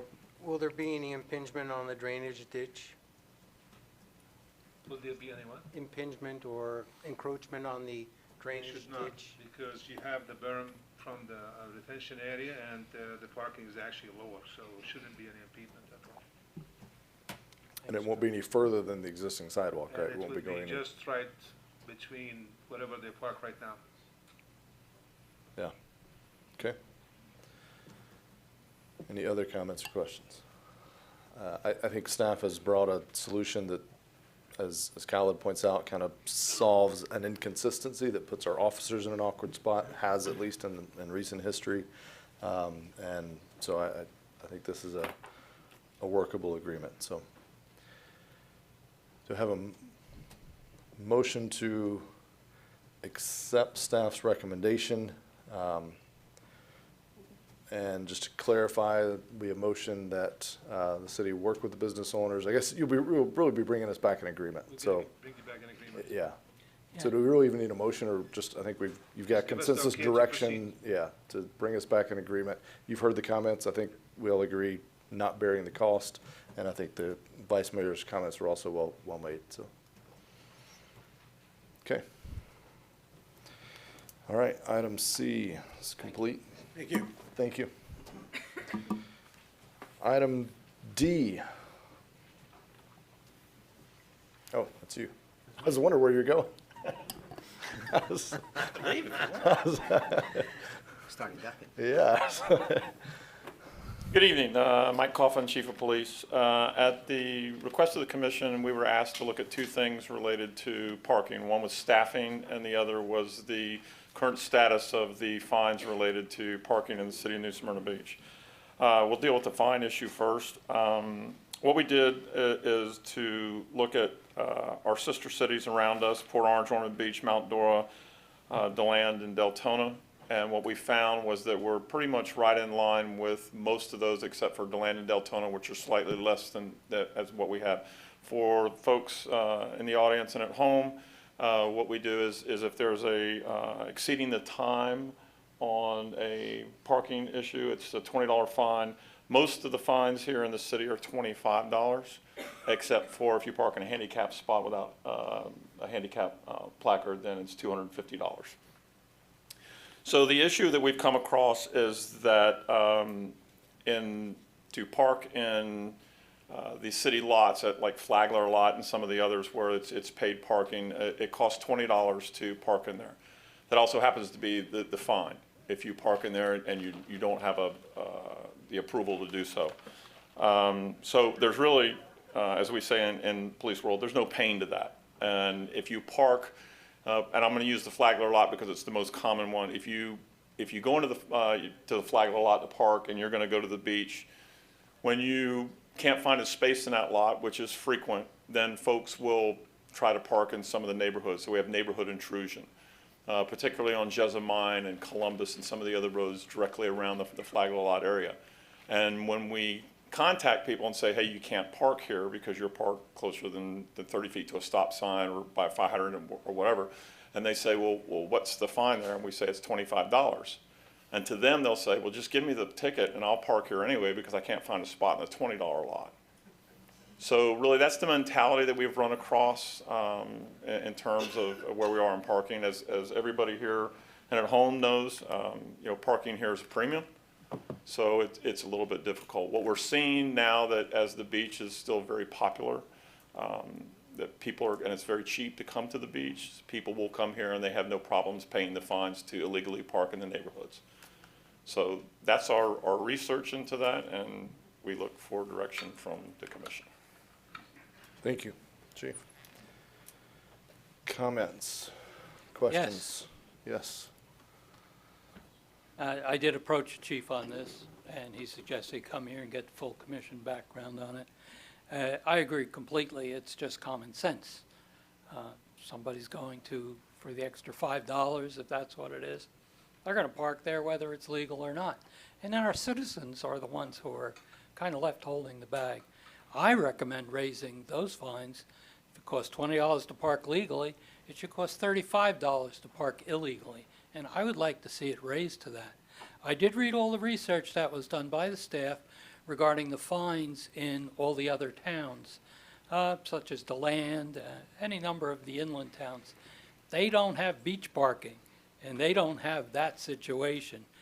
And we all know what it is to park down there. So people should follow the rules, and if they don't, they should pay for it. That's my recommendation. Now, we raise the parking. We direct staff to prepare the appropriate ordinances to raise the parking fine to $35. Okay. Quick question for you before the rest of the commissioners chime in. I noticed there's an item about staff. I mean, is it an issue of, I mean, even if we double the fines, do we have enough folks out there to adequately enforce this? So right now we have 4 part-time personnel dedicated to parking and 1 administrative person who handles appeals and things of that nature. Those 4 part-time folks average about 50 to 60 parking citations a day. The issue is not just that they're out there writing parking citations, but there's a lot of other stuff that goes through this, the maintenance of the system, appearing in court and things like that. So the second part of this is to ask the commission is what do you want our priorities to be in terms of parking enforcement? Right now, the 4 part-timers spend a lot of time in the paid lots and the boat ramps and taking down and dealing with citizen complaints. If we're to expand beyond that into proactive patrol in, say, the beach side, Central Beach, North Beach, South Beach, and both Flagler Avenue and Canal Street, then yes, sir, we would be asking for more staff, but I need some direction from y'all. You said on average they're right 50 to 60? Average 50 to 60 per day, yes, sir. And I bet you're not paying them $17.50 a day? No, sir. Okay. Yeah, they're part-timers. Yeah. Additional parking staff, and we looked with finance to see what it was. It costs about $18,272 a year to staff a part-time parking enforcement person. That's definitely in the parking fund right now. Yeah, and I'm just going off $50 a ticket at, I mean, just using a number, maybe I'll use 35 a ticket at 50 tickets a day, and that adds up pretty quick to be able to cover a salary. Yes, so, and a very truck. easily. A salary and a truck and, some other equipment. I mean, I think, yeah, Okay, any other comments? Yes. Hang on, let me go to the rest of the commission, then I'll come back to you. Any others? Do we currently have fines for parking in fire lanes? I'm sorry? Do we have fire lane violations? Fire lane violations? Yeah. Yes, sir. If you go in, and I'll pick on Publix because it's where I shop. If you go in front of Publix any day or in front of Winn-Dixie, it doesn't make any difference. There are fire lane violations every day. We get to those as we can. Okay. That's one of those violations that when an officer pulls up there, we will ask people politely to move because we want them to just move as opposed to stand there in a fire lane and write a ticket. Most people are compliant with that, so we write very few of those. Right, okay. I didn't see that earlier in the staff report. I apologize. Go ahead. I certainly would support the additional personnel. And I think one of the other items that we were talking about was specifically on events, major events that we have, that maybe the scheduling around those events would be beneficial, especially to some of the neighborhood areas that have issues. One of the other things I know that we've talked about, and I brought it up to Colin the other day, is that we need to look at our delivery services on Flagler with the big trucks and how they're parking. I understand that they have a job to do and they have a need, but when they're double parking over there for hours at a time, it's going to create hazards. So I think that's something in the future that we need to look at, not necessarily with this issue, but certainly in the future that needs to be pushed on. And one of the other things, Commissioner, that we'll be bringing back to you is some minor changes to the parking ordinance in terms of language and the way certain things are written. And at that time, we would ask that you guys address that because right now there are multiple exemptions in the parking ordinance for vehicles actively delivering.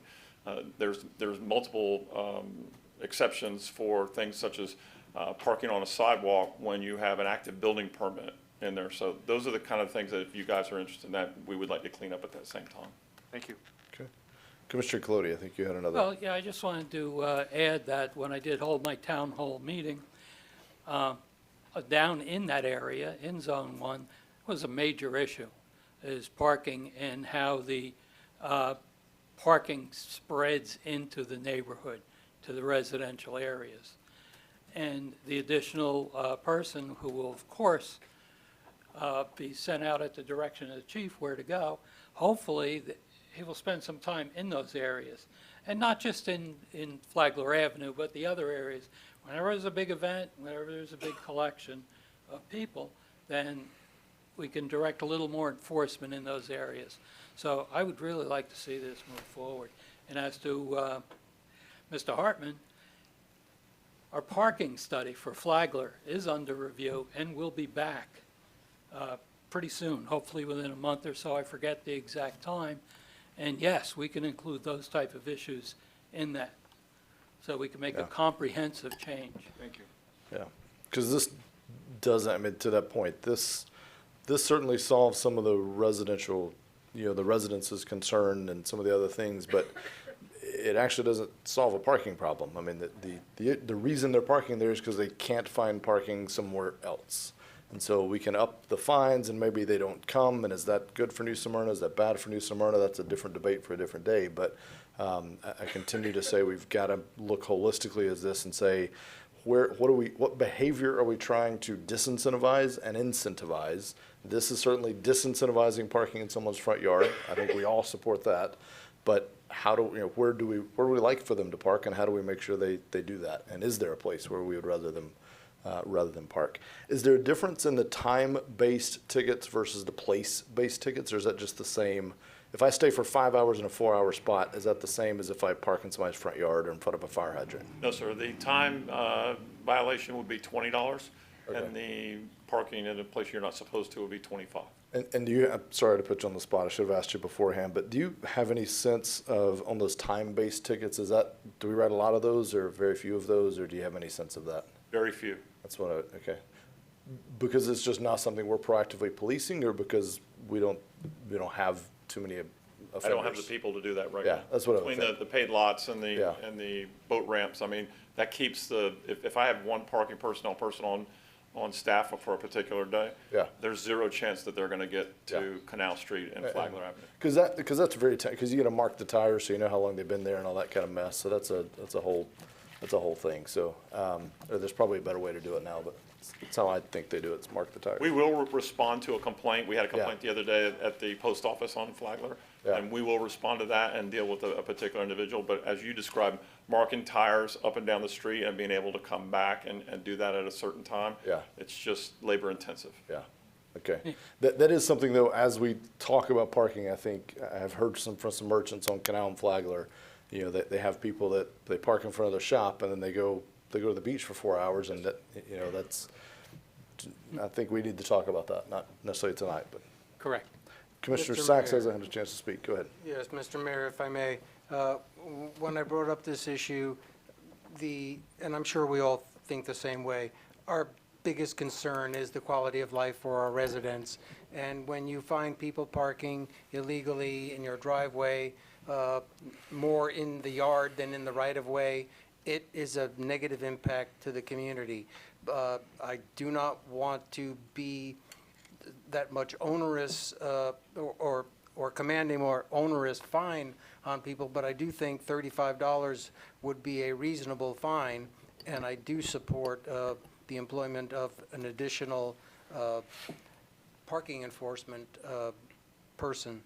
So I'd like to make a motion, if I may, at this point, to bring that forward, that we increase the fine to $35 and we look to employ one more possibly part-time parking enforcement person.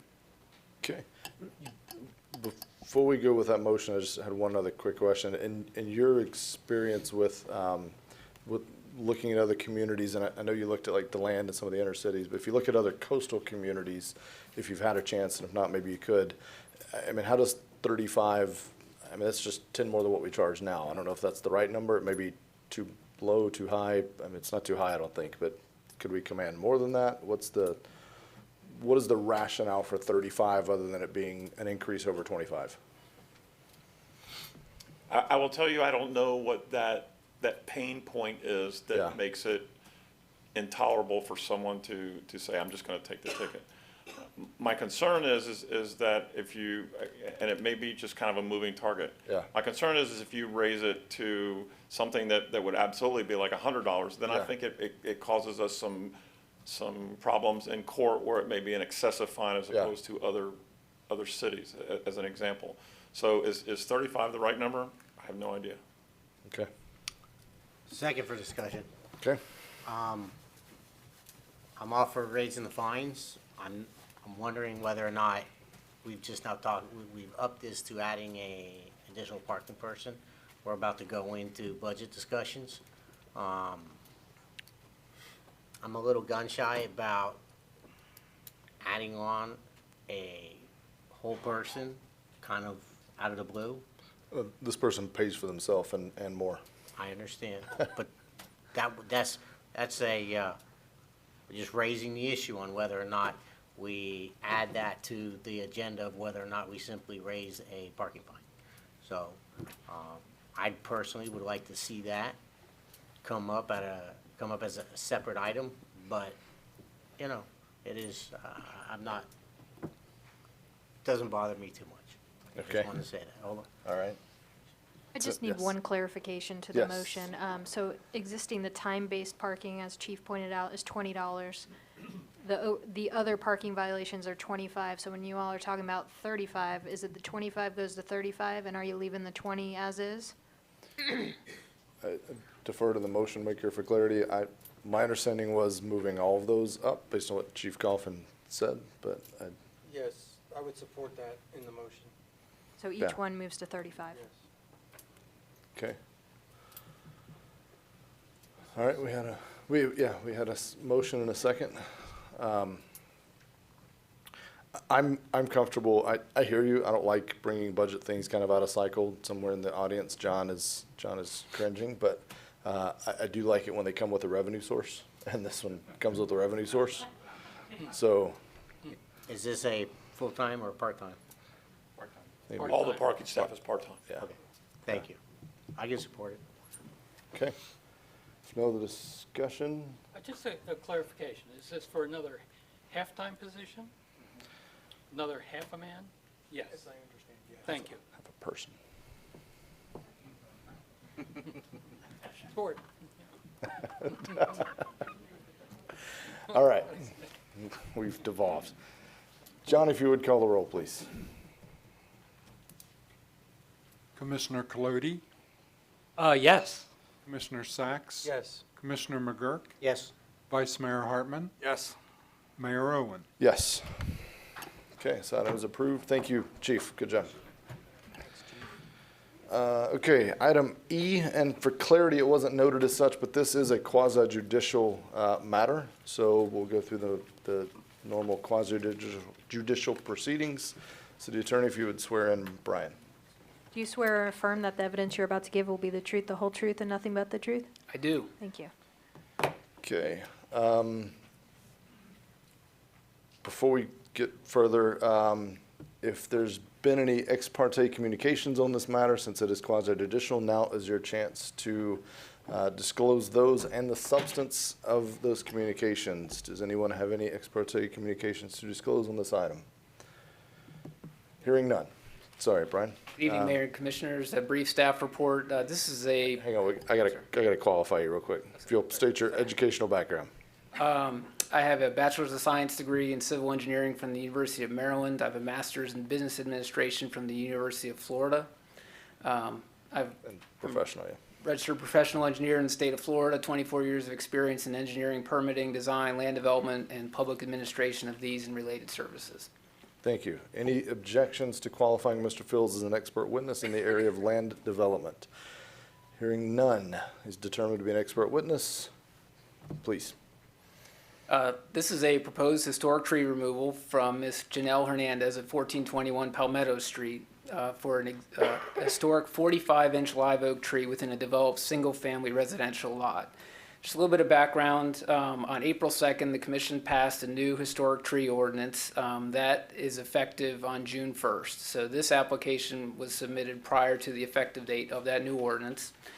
There's also a bill that the Florida legislature recently passed that we understand is at the governor's desk for signature that, if signed, would go into effect July 1st. It would prevent local governments from requiring a permit for the removal of any tree on residential property if the owner obtains a report from a certified arborist or landscape architect stating that the tree presents a danger to persons or property. So our staff at the city attorney, we're reviewing this right now, but it does appear that this particular application would apply, this legislation would apply to this case. So specific to this case, the applicant's letter is requesting, they state the condition of the tree is both a safety and structural issue for this existing home, and numerous trimming efforts over the past have been made, making it more of a hazard for the applicant. An arbor report has been provided by Mr. Daniel Pompey. That is in your staff report. Two major concerns were identified that I'll mention. One is the potential for a total tree failure at the base, which would cause significant damage to the home and put the occupants at risk if homed at the time of that failure. Second is limb failure of the parent limb over the neighbor's property would also cause significant damage to the neighbor's home. The arborist classified these two risks as moderate in their report. So staff has visited the site, and under the circumstances, we would recommend approval. This is a very large tree in very close proximity to an existing home. If this tree was there today, I don't believe anybody would build a home right next to this tree, the way it's situated, the way it's leaning. It towers over this home. It's approximately 8 feet from the edge of the tree to the wall of the home. It does pose a risk to both homes, not just the property that it's on, but also the neighboring house. So staff's recommendation in giving all caution for protection of existing trees is the proximity and size, the large branches overhanging the home. I believe, and this is hard to tell, but it may have been pruned incorrectly in the past, which led to an increased risk condition that could have been done many years ago. There are possible tree health conditions that are in the arborist report.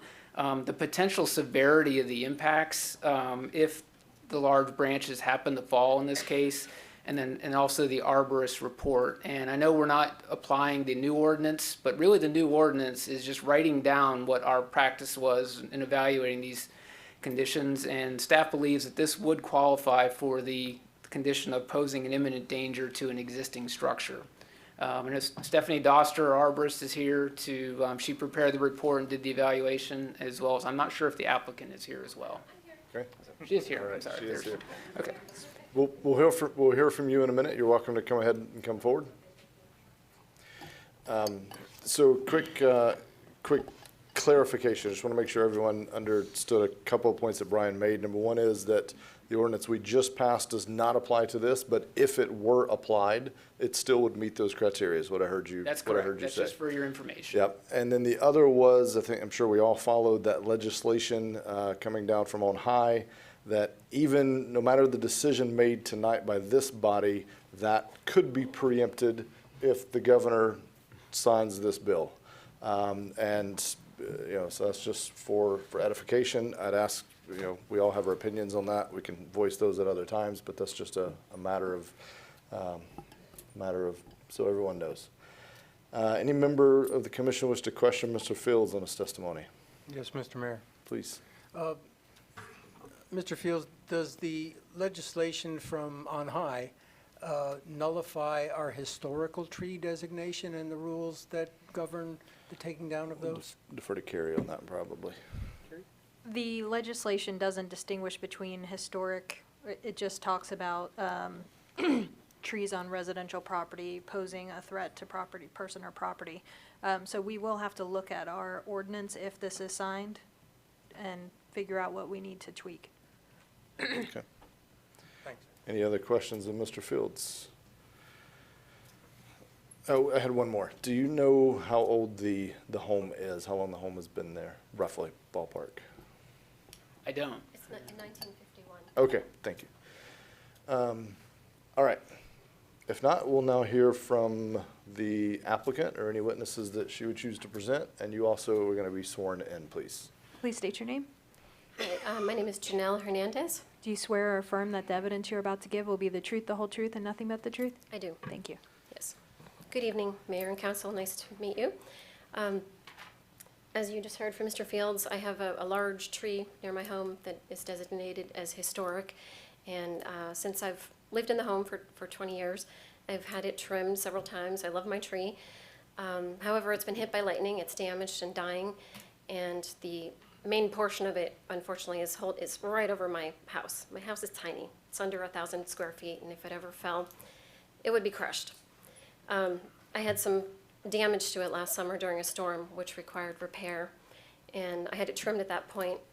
But even now, when I cut my lawn, sometimes large branches will fall down the size of my thigh, and it makes me incredibly nervous.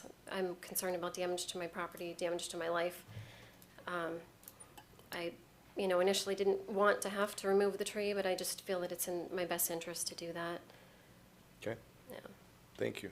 You're welcome. Oh, and it's about 3 feet from my roof. It leans at a 45-degree angle. It's only about 3 feet away. So it's kind of precarious. Gotcha. So I really appreciate your help with this. The sooner the better. Thank you. Thank you. To hang out there, is any member of the commission wish to question the witness? One question. Sure. Ms. Hernandez? Yes. You say you've lived there for 20 years? I have, yes. Thank yes. you. And I love our community. I'm a proud member of our community and proud to serve as a public teacher here in Volusia County as well. Thank you. Excellent. Yeah, Thank you you. for doing that. Were you here for the student thing? I was, and I have to say I was very impressed by that, to see I know, that all the was cool, positive wasn't it? advocacy. Yeah, that was Yeah. great. Yeah. Any other questions of the witness, or the application, rather? Just a comment, Sure. Mr. Mayor. I appreciate your compelling letter, and I also have your concerns. I see that you appreciate trees as well. Thank you. I appreciate it. I do. Yeah, I am aware of the vital part of the ecosystem that they play in our carbon cycle, and I know we have a lot of carbon dioxide out there, but it's I feel it's just necessary. But thank you so much for saying so. Okay. Does any member, thank you. Does any member of the public wish to speak on this item? Seeing none. Any closing remarks by the city or any closing questions by the commission? All right. If not, consider a motion to approve the application to remove the historic tree. I'll make that motion, Okay. but I do have some comments. Okay, let's get a second. Second. Okay, Commissioner Colodi? I've been out there, I've looked at the tree, I looked at it very carefully. Live oak trees just really tend to live for a long time. Your tree is obviously damaged. I hate to see the tree come down, but there's one more criteria that I can apply to it, my own personal criteria. Would I buy this house? Would I buy that house? And I wouldn't. Right. Because of the tree. Exactly. So as much as I don't like to, I will support taking the tree down. Thank you. The only other comment I have Sure. is with this legislation that's been passed, I don't know if you want to vote now or you want to wait a little bit. I don't know. What should we do? Well, I think we with where we're headed, I think we'll be okay because I think we're moving in the same direction as the legislation would have allowed anyway. So we had a motion, we have a second. Johnny, if you would call the roll, please. Commissioner Sacks, Yes. Commissioner McGurk, Yes. Vice Mayor Hartman, Yes. Commissioner Colodi, Yes. Mayor Owen. Yes. Thank you very much. Thank you very much. Have a good evening. They have never applauded for a tree removal. I will just tell you that. You're in rare air. And it's rarely been 5-0 also. That's tells you how good your case is. Okay, next item up is item 8A, ordinance 1919, second reading, which would amend the LDRs with relating to wetlands. City Attorney will read the ordinance by title only. Ordinance number 19-19, an ordinance amending the land development regulations, amending Article 2 definitions, Section 201, general definitions, to delete the net land definition and to add new definitions for gross density and net density, and Section 206, wetland protection regulations definitions, to revise the wetland definition, amending Article 5 zoning districts, Section 504, district regulations and requirements, subsection 50401, general regulations, to revise the density calculation methodology, amending Article 7, Standards for Sites with Special Characteristics, Section 701, Sites Containing Wetlands, subsection 70104, Application Submittal, to add a provision regarding wetland boundaries, providing for codification, providing for public hearing, providing for conflicting ordinances, and providing an effective date. Okay, staff report. Mayor, just two items. There are no changes to the document from first reading. Just to review two items that we discussed at first reading. One was the inclusion of wetlands and the floodplain in the net acreage. Those are both still included. I know we've had some discussions about the floodplain. And then second, we had the discussion about whether a preliminary plat was going to be considered in the category of applications that would not be subject to this agreement, to this ordinance, if it were submitted prior to the effective date. As of now, preliminary plats are in that exemption. Just to review, it's a proposed text amendment that would apply only to residential projects, and it would require the maximum density to be calculated using the net acreage of a site, and that net acreage excludes the following lands. This is as currently written. Wetlands as they exist prior to mitigation, land surface area below the established 100-year floodplain elevation as it exists prior to development, lands below the mean high water level or high tide line of a natural water body, public rights-of-way that exist on a site prior to development. So it's not new roads that are created in a subdivision. It's existing public right-of-way that remains and would be excluded. Lands within the beach dune system, acreage dedicated for public use such as schools, parks, and other public facilities, and then finally acreage dedicated for non-residential uses, commercial, office, and so forth. Staff recommends approval. Here to take any questions. Any questions or comments for staff on this item? Commissioner Sacks. Yes, a comment and a question. When this thought came up, it was in order to improve the quality of life for the residents, to restore and preserve our environment. And I was very glad to find out that our planning board was looking to review the same thing. when Commissioner Colodi was there, when Ms. Smith was on the board. They considered this, and with your help, you've come forward with a very good plan. But my one question is mitigation included in this formula or this ordinance? No, this does not. There were a number of items we discussed in our workshop about protection of wetlands. This is a fairly narrowly drafted ordinance that only addressed the net density calculation. Good, thank you. And wetlands would be considered prior to mitigation. And those lands that lie within the 100-year floodplain will also be included, correct? Yes, as currently written. Okay, thank you, Brian. Good job. Okay. Any other questions or comments? It's a public hearing, so we have to hear from them as well. Yes, please.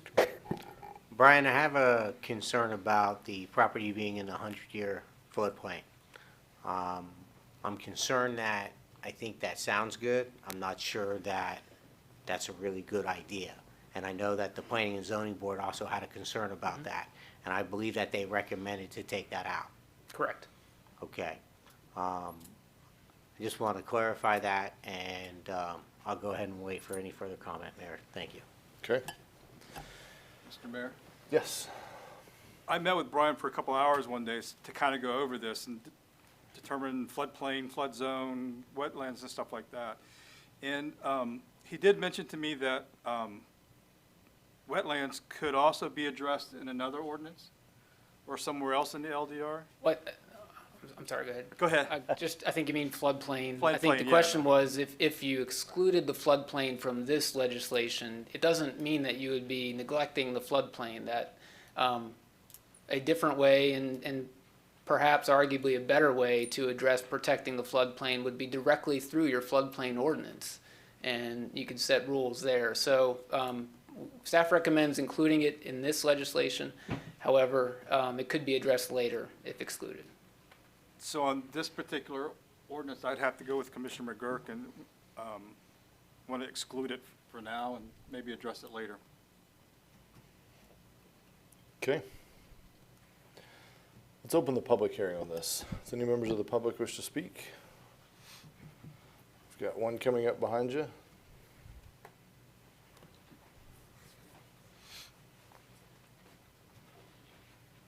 Good evening. Jake Hickson, 1920 Tabby Way. I appreciate you guys having this discussion tonight. I have a lot of concerns about where this discussion started and where it's kind of gone. I think it started with trying to insulate the removal of wetlands from the density calculation. But what's happened, in fact, has gone a huge leap beyond that with the inclusion of the 100-year floodplain. It's kind of considering them the same. They're far from being the same. Wetlands is not a buildable area. Floodplain is a buildable area. Yet they're both being, deducted from the calculation. Years ago, we always deducted the wetlands before doing our calculation. That's how we've always done it with Florida days, going back 10, 11, 12 years. And so in some regards, this is just kind of going back to the way things used to be handled, which is great. I mean, I think that the wetlands, it's totally fine that does get deducted for the density calculation. I think this is really going to restrict people's use of their property. And the only reason there's not a line out the door is that people don't realize it's going to impact them until it does impact them. And I'm not talking about, developers. I'm talking about individual property owners. You got 5 acres, 10 acres. You want to split 2 acres off and give it to one of the kids so they can build a house next door. I mean, it's in a floodplain that will not be allowed. Somebody wants to do a lot split. Uses that would previously been allowed will not be allowed if they exist in that floodplain. Other items that are being removed from the density, they're not buildable areas, and they're pretty logical. Wetlands under the water, in the dune line, public use areas. I mean, so, okay, you can't build in those areas. It makes sense to remove those from the density calculation. In the floodplain, you can build in those areas if you go about it in the right manner with, FEMA and city regulations. You build above the floodplain a certain amount. So if you go about it in those ways, it's buildable. It's being treated the same as a wetland or submerged areas and whatnot. I just hope that this is seriously considered for the benefit of our citizens and landowners. Thanks. Thank you.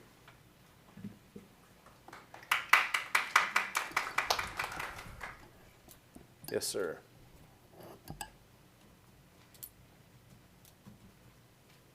Good evening, Commissioners. I'm Richard Knapp, 3362 Katarina Drive, and I am here representing the New Smyrna Beach Residents Coalition. The coalition's 1,700-plus subscribers are much in favor of passage of this Ordinance 1919 at this point. We thank you for your attention to this matter. Thank you.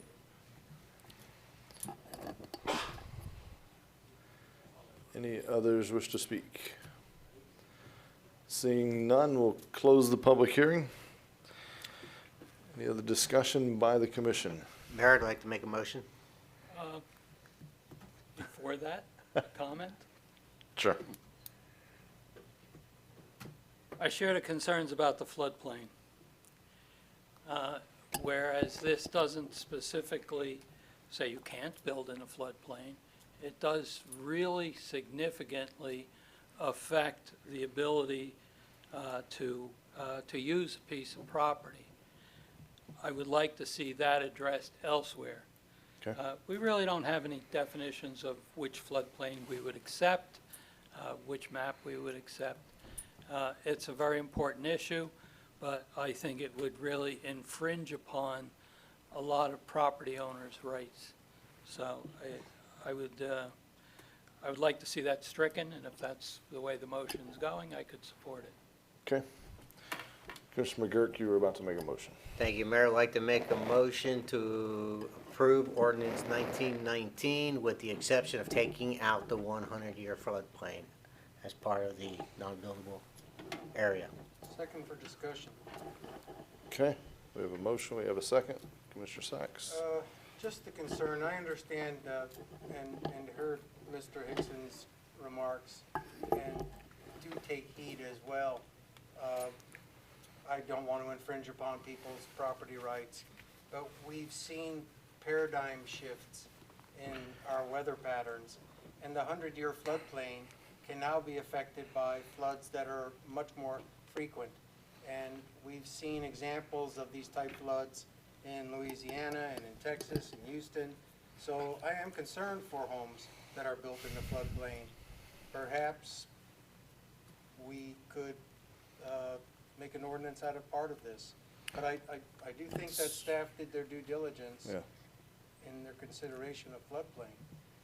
So it's difficult to know where to go. Yeah, so I think the motion, as I understand it, and just make sure we're clear, is we're approving all the other elements, which is what we set out to do, which is the wetland protections.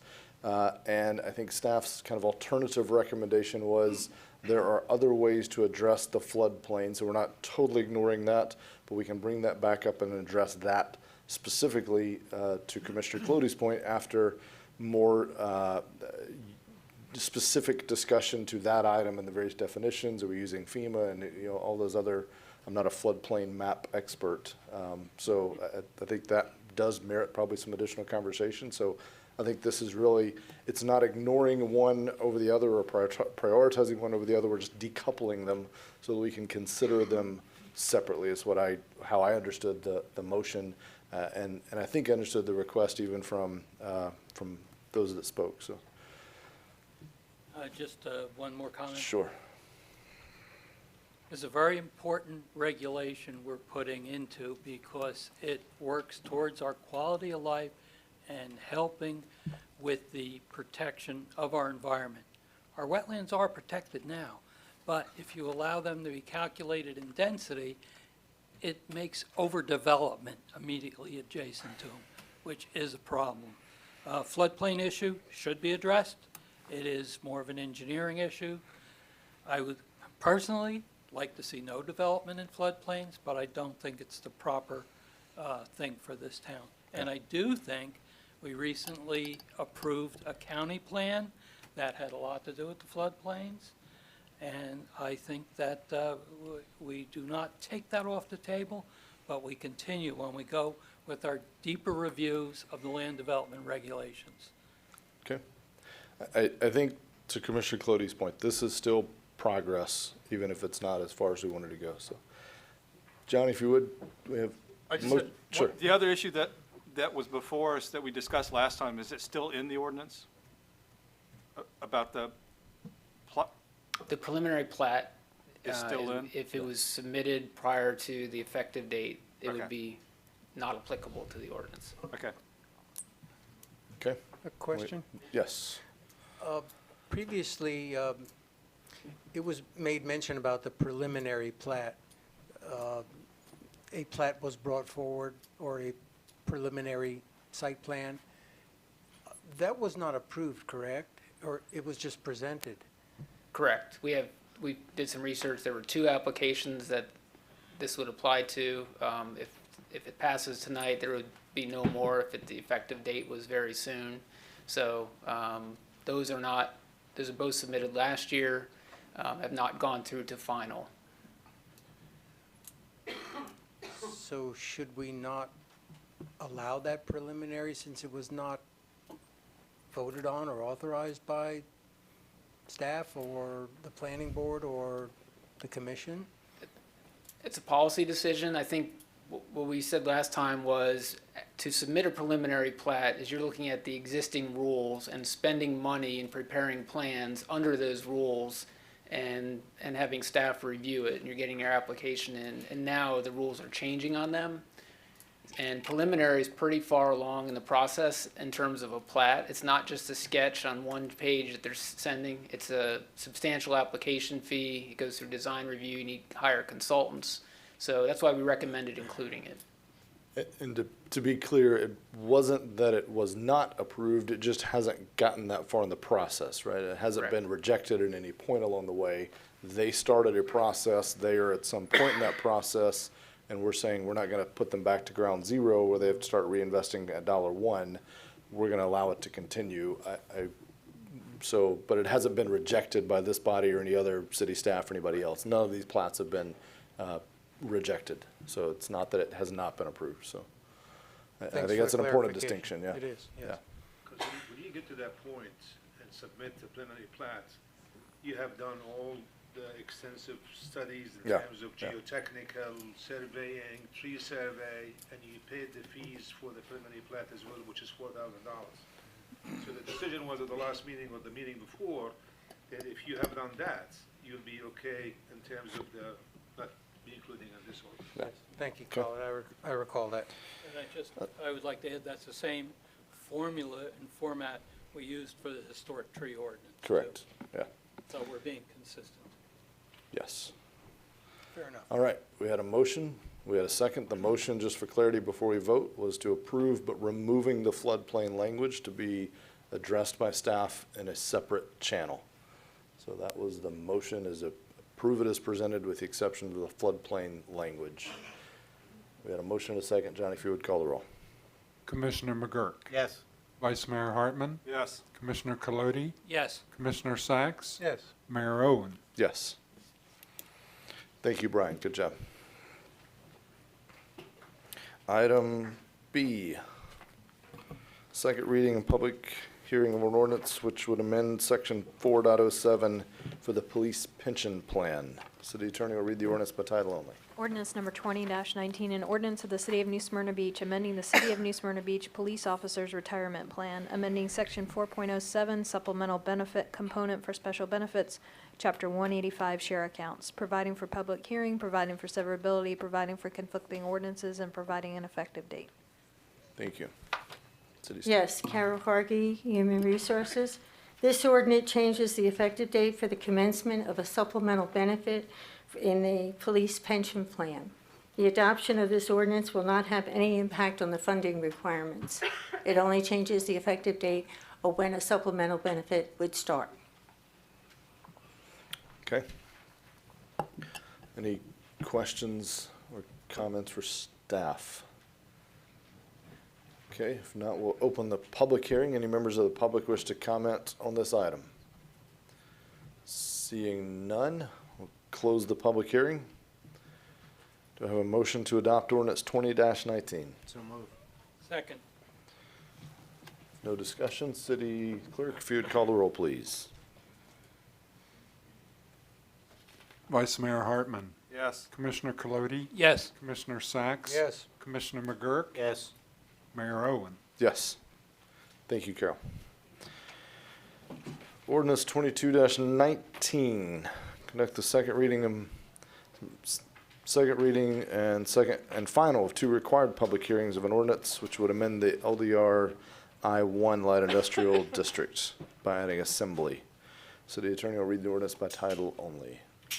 Ordinance number 22-19, an ordinance amending the city land development regulations, amending Article 5, Section 50402, I-1 Light Industrial District to add assembly as a special exception, providing for codification, providing for public hearing, providing for conflicting ordinances, and providing an effective date. One change from first reading to second reading, we struck the provision that had a limitation on 750 yep. people. Okay. Brian? Good evening again, Mayor and Commissioners. Request for approval of text amendments to the city's land development regulations, adding an assembly use as a special exception use in the I-1 Light Industrial Zoning District. The proposed text amendment adds the language assembly, event location or facility for the assembly of people for the following types: art shows or exhibits, concert or theatrical play and musicals, dance studios including instruction and competitions, wedding or public and private event venue.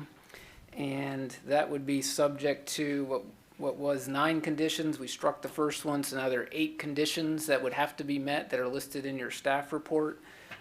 Just to emphasize a couple things, any kind of restaurant or nightclub would not be a permitted use under this. If food and alcohol could be served at an event, we would have to be in conjunction with that event.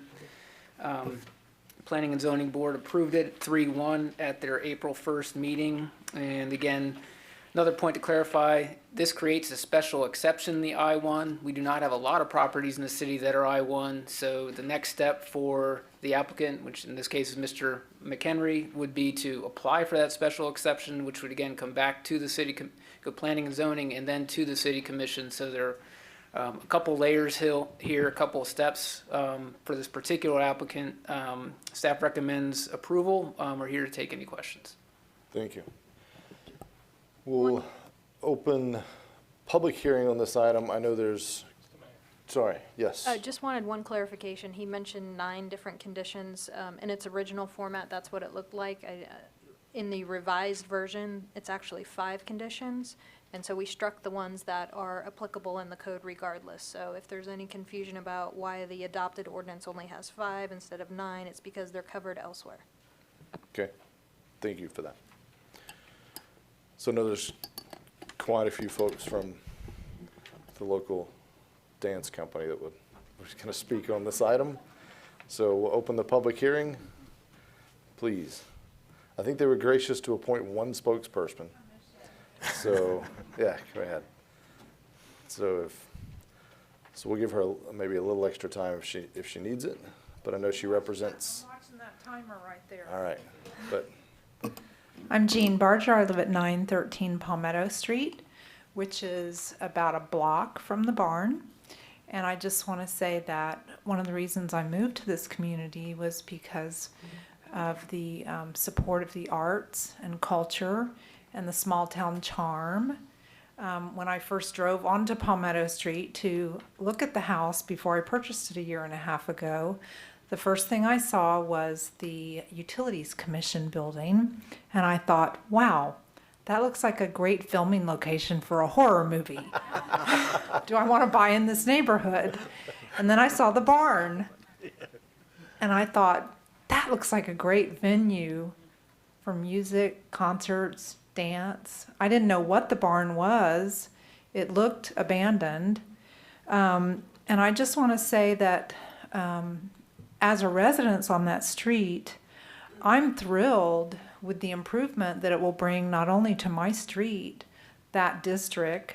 I know that there's some talk about extending the historic district, and the barn is a historic building. So I think that it's a great positive impact on the community to change the zoning, to amend it to allow assembly. And I understand at the last meeting, it was stressed the importance that this affects other light manufacturing, light industrial buildings as well. And there are buildings that are neglected. And I can only see where this would be a benefit to be able to have cultural events, fundraisers. I've tried to go to the Hub on several occasions and you couldn't get in to hear the music. So this is going to bring a place for our community to gather for events. It's going to bring class and culture. And we want the type of visitors that are coming for weddings, dances, music venues, other than just to drink at a bar on Flagler Avenue. So I'm really excited about the positive impact on the community, and I just hope that this is voted yes, because I think it'll bring a great renewal and renovation to the area. Thank you for those comments. Any other members of the public? There's all the dancers, okay. Any other members of the public wish to speak on this item? Seeing no other brave souls, we'll close the public.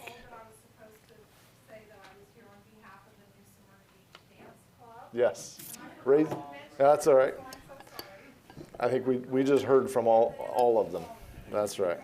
All right. Thank you all for being here. Thanks for sticking it out this long. That shows your dedication. Yes, ma'am. If you'd like to speak, you can come forward.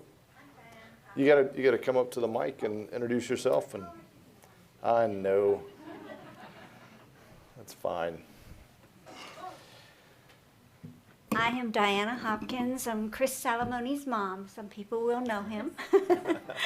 And I just wanted to let you know that I was going to do this when I first moved here. And this is a dream come true for me. And I would like to introduce you to the instructors. Wouldn't that be nice? They're right there. Renee and Tony. Yeah, it's All right. Tony and Renee. I embarrass my kids like that. Tony and Renee Sterling, we're on 721 Palmetto, the barn. We want to be able to turn that blight community that's there with a lot of this stuff into a beautiful area where people can, be positively affected when they drive through. Right now, it's just kind of like blah, blah, blah. And we want to put together a great venue for all of these people in town that have begun to support us in the past 3 years to have a weekly dance and different beautiful events for the city and concerts and shows. And thank you so much for coming out and supporting us, everybody. Thank you all.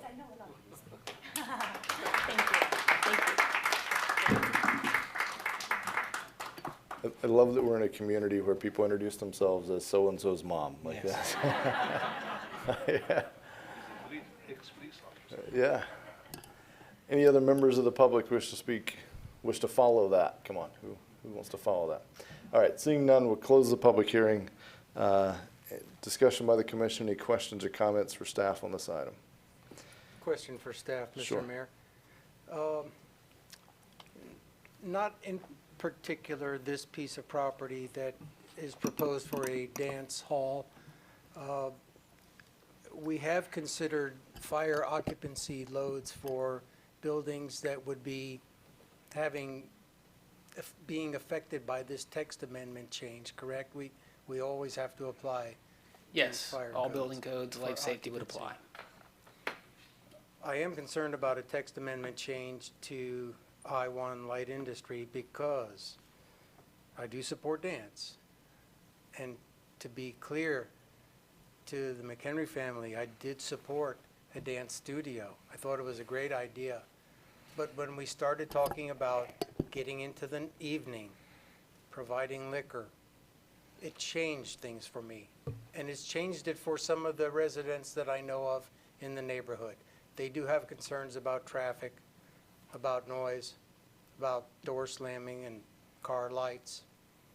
So these are legitimate concerns I have. They may be only mine, but I'm also responsible for this zone. So those are my misgivings about the project. Initially, I thought it was wonderful, but when we see that we may be going into the evening, 11 o'clock, it changes the nature of a neighborhood, which is challenged right now by dangerous traffic, and we still haven't resolved those issues. so I will probably have to vote accordingly. Okay. Mr. Colodi. I will make a motion to approve. I do. Okay, we have a motion and a second. Any other discussion? Hearing none. City Clerk? Commissioner Colodi, Yes. Commissioner Sacks, No. Commissioner McGurk, Yes. Vice Mayor Hartman, Yes. Mayor Owen. Yes. All right. Ordinance 2219 is adopted. Item 9A, ordinance first reading. Ordinance number 15-19. Conduct the first reading of an ordinance which, if adopted,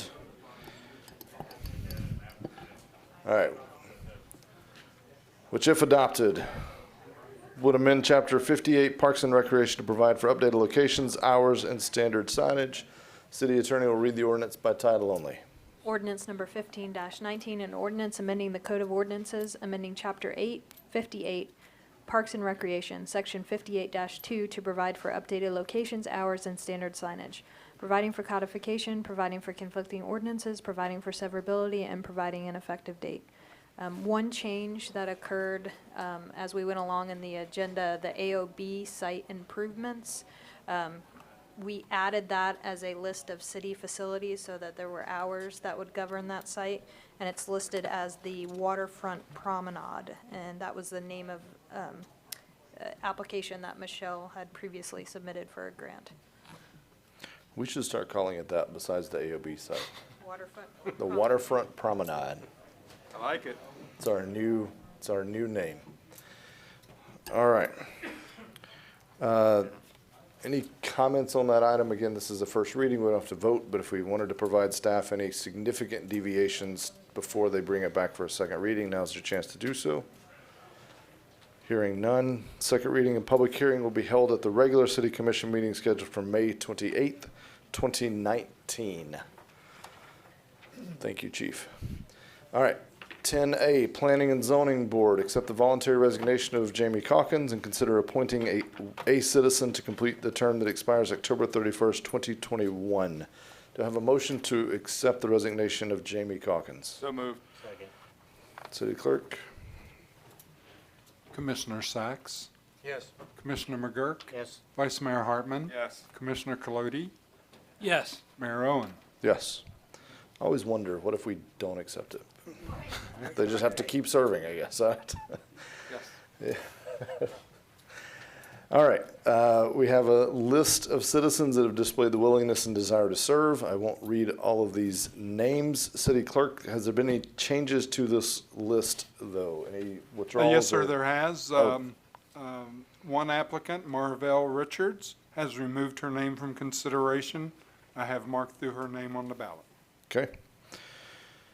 All right. With that, are there any Yeah, I'm sorry, I didn't know. any nominations? I'm gonna nominate Susan Nayland. Okay. Any other nominations? I nominate Mr. Snively. Okay. Yes, sir, Mr. Mayor. Yep. I'd like to nominate Mr. Holvershorn. If I said his name wrong, that's Mr. Holvershorn. John Kip. We'll go with that. Mr. Commissioner Colodi. This is for Planning Board, This yes? is P and Z. No further nominations. Okay.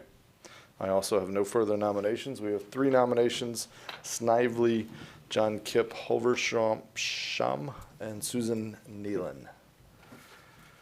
Please limit your votes to one of those 3. Activities, sir, I'm sorry, I didn't have these at your spot. That's all right.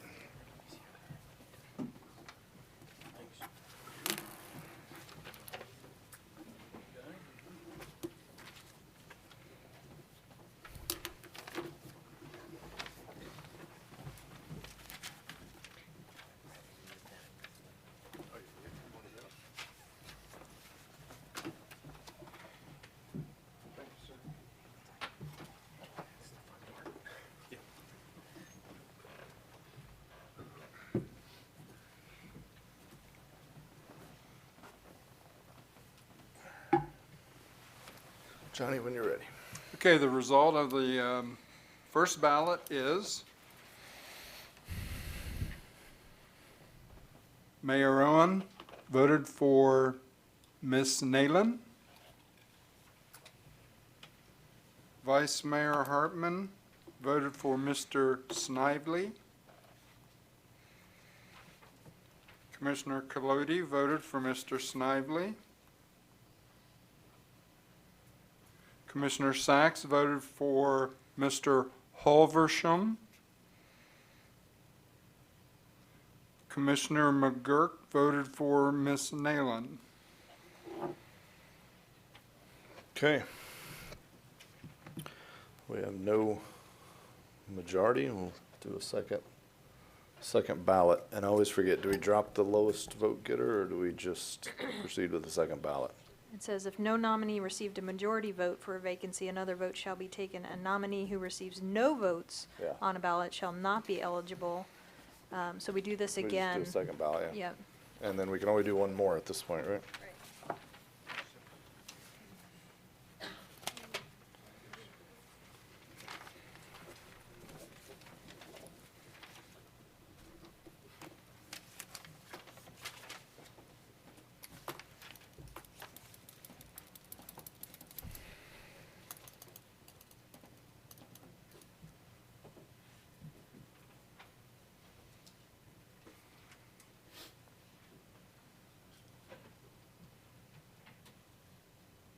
The result of the second ballot is Vice Mayor Hartman voted for Mr. Snively. Commissioner McGurk voted for Miss Nayland.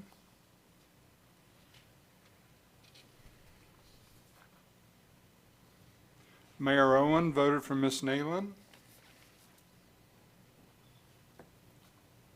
Commissioner Sachs voted for Miss Nayland. And Commissioner Colodi voted for Miss Nayland. Okay. Congratulations to Ms. Nealon for her appointment to the P&Z, term expiring October 31st, 2021. Item B, consider the reappointment/appointment of 7 members to the CDBG Advisory Board to serve terms expire March 19th, 2021. There's a list of, you'll note, 6 members that are seeking reappointment, and then we have some volunteers that have said they're willing to serve. I believe, Johnny, there was one you mentioned right before the meeting that we should strike from that list. But I struck through it, so I can't Yes, read sir. it. Mr. Moran. Moran, Daniel all right. Moran. So he's withdrawn. So it leaves us with 6 existing and 3 applicants. The nominations to appoint, we have 7 members to appoint. Mr. Mayor, Yes. I would nominate Mr. Timothy Washington. Okay.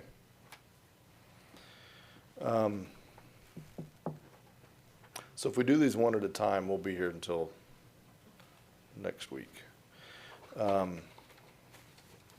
have they normally done this when you have multiple ones like this to do? You can address the group together if you wanted to, the existing group. Yeah. Okay. All right, we have a nomination for Mr. Washington. I would like to nominate Judith and Donald Simpson. I've been to the past 2 CDBG meetings, and they have attended as citizens to observe. They're very dedicated. They have a great background in the community, and I think they would be excellent additions to that advisory committee. They are related, and we talked through the Sunshine Law implications on that. Yeah, are 2 related people able to serve Yeah, on I our think board? that may be an, I think so. Maybe not. so I think that's an issue, and only one could serve, but I would need to do a little more research.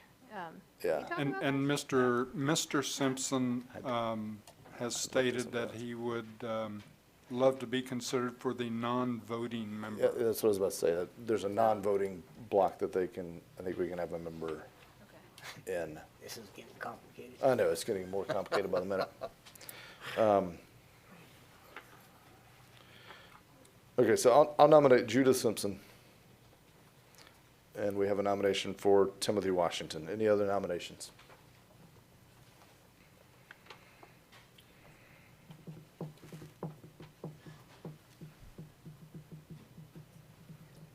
Mr. Mayor, the rest I presume would stay on? Well, we have 6 and we only need 4. Okay, thank you.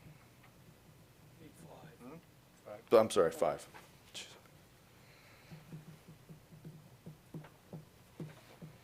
So just, Mr. Mayor, being you spoke in favor of the Simpsons, Mr. Washington did appear.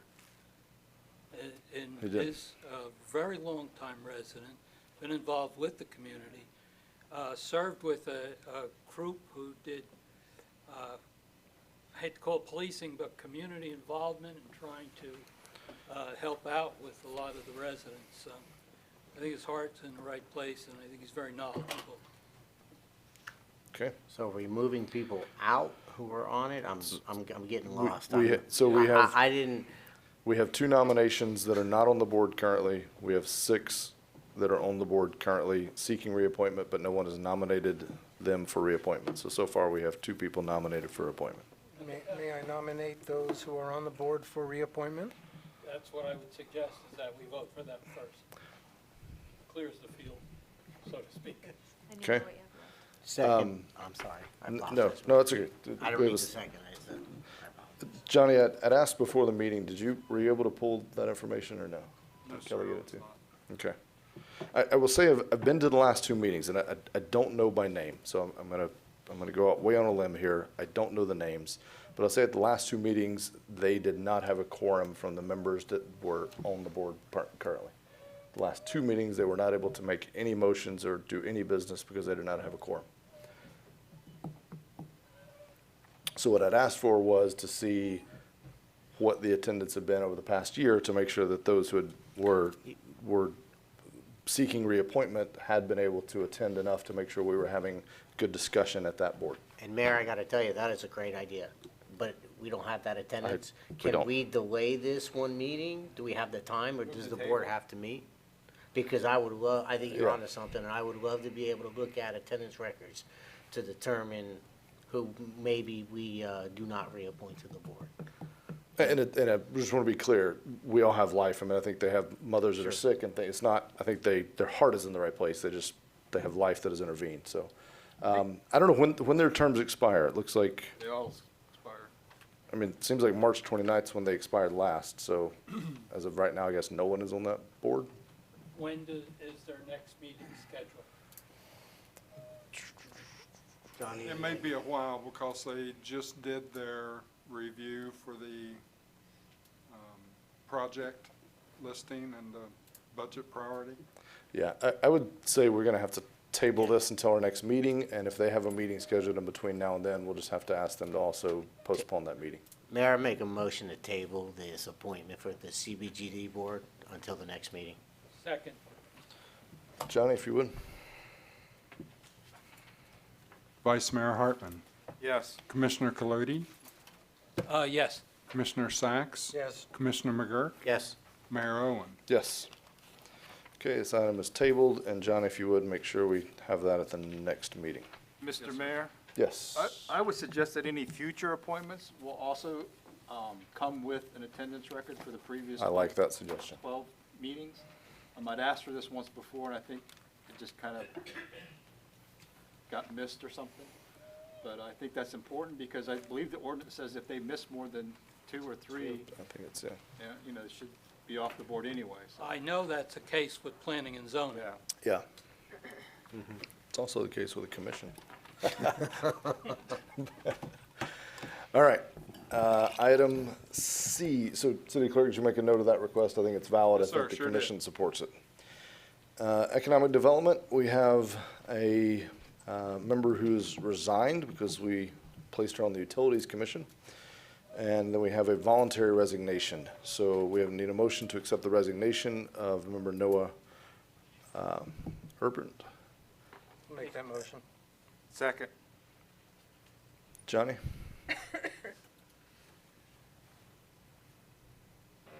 Commissioner Colodi, Yes. Commissioner Sacks, Yes. Commissioner McGurk, Yes. Vice Mayor Hartman, Yes. Mayor Owen. Yes. I paused because, did we accept the resignation of Lillian at another time? Yes. Okay, all right. Thank you, I couldn't remember that.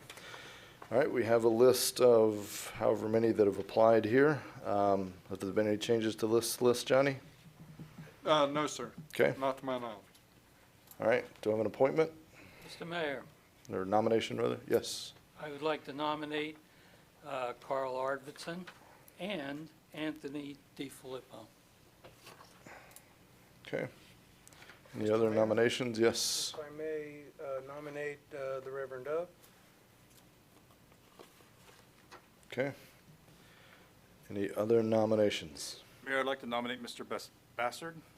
Broussard, yep. Jason, you want to put anybody in the mix? I'm good, thank you.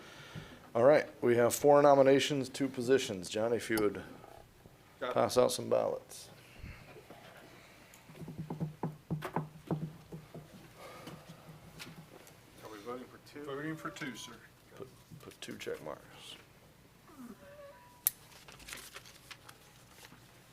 Thank you.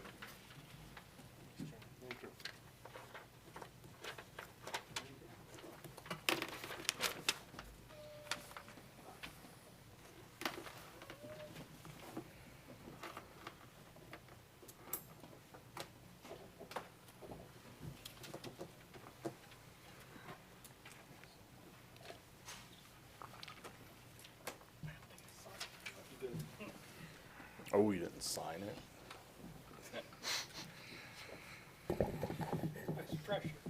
We got to digitalize this whole voting thing.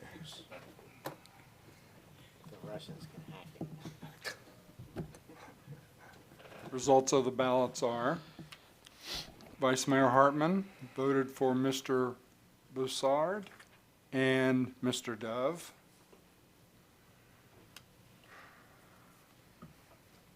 Commissioner McGurk votes for Mr. Broussard and Mr. Dove.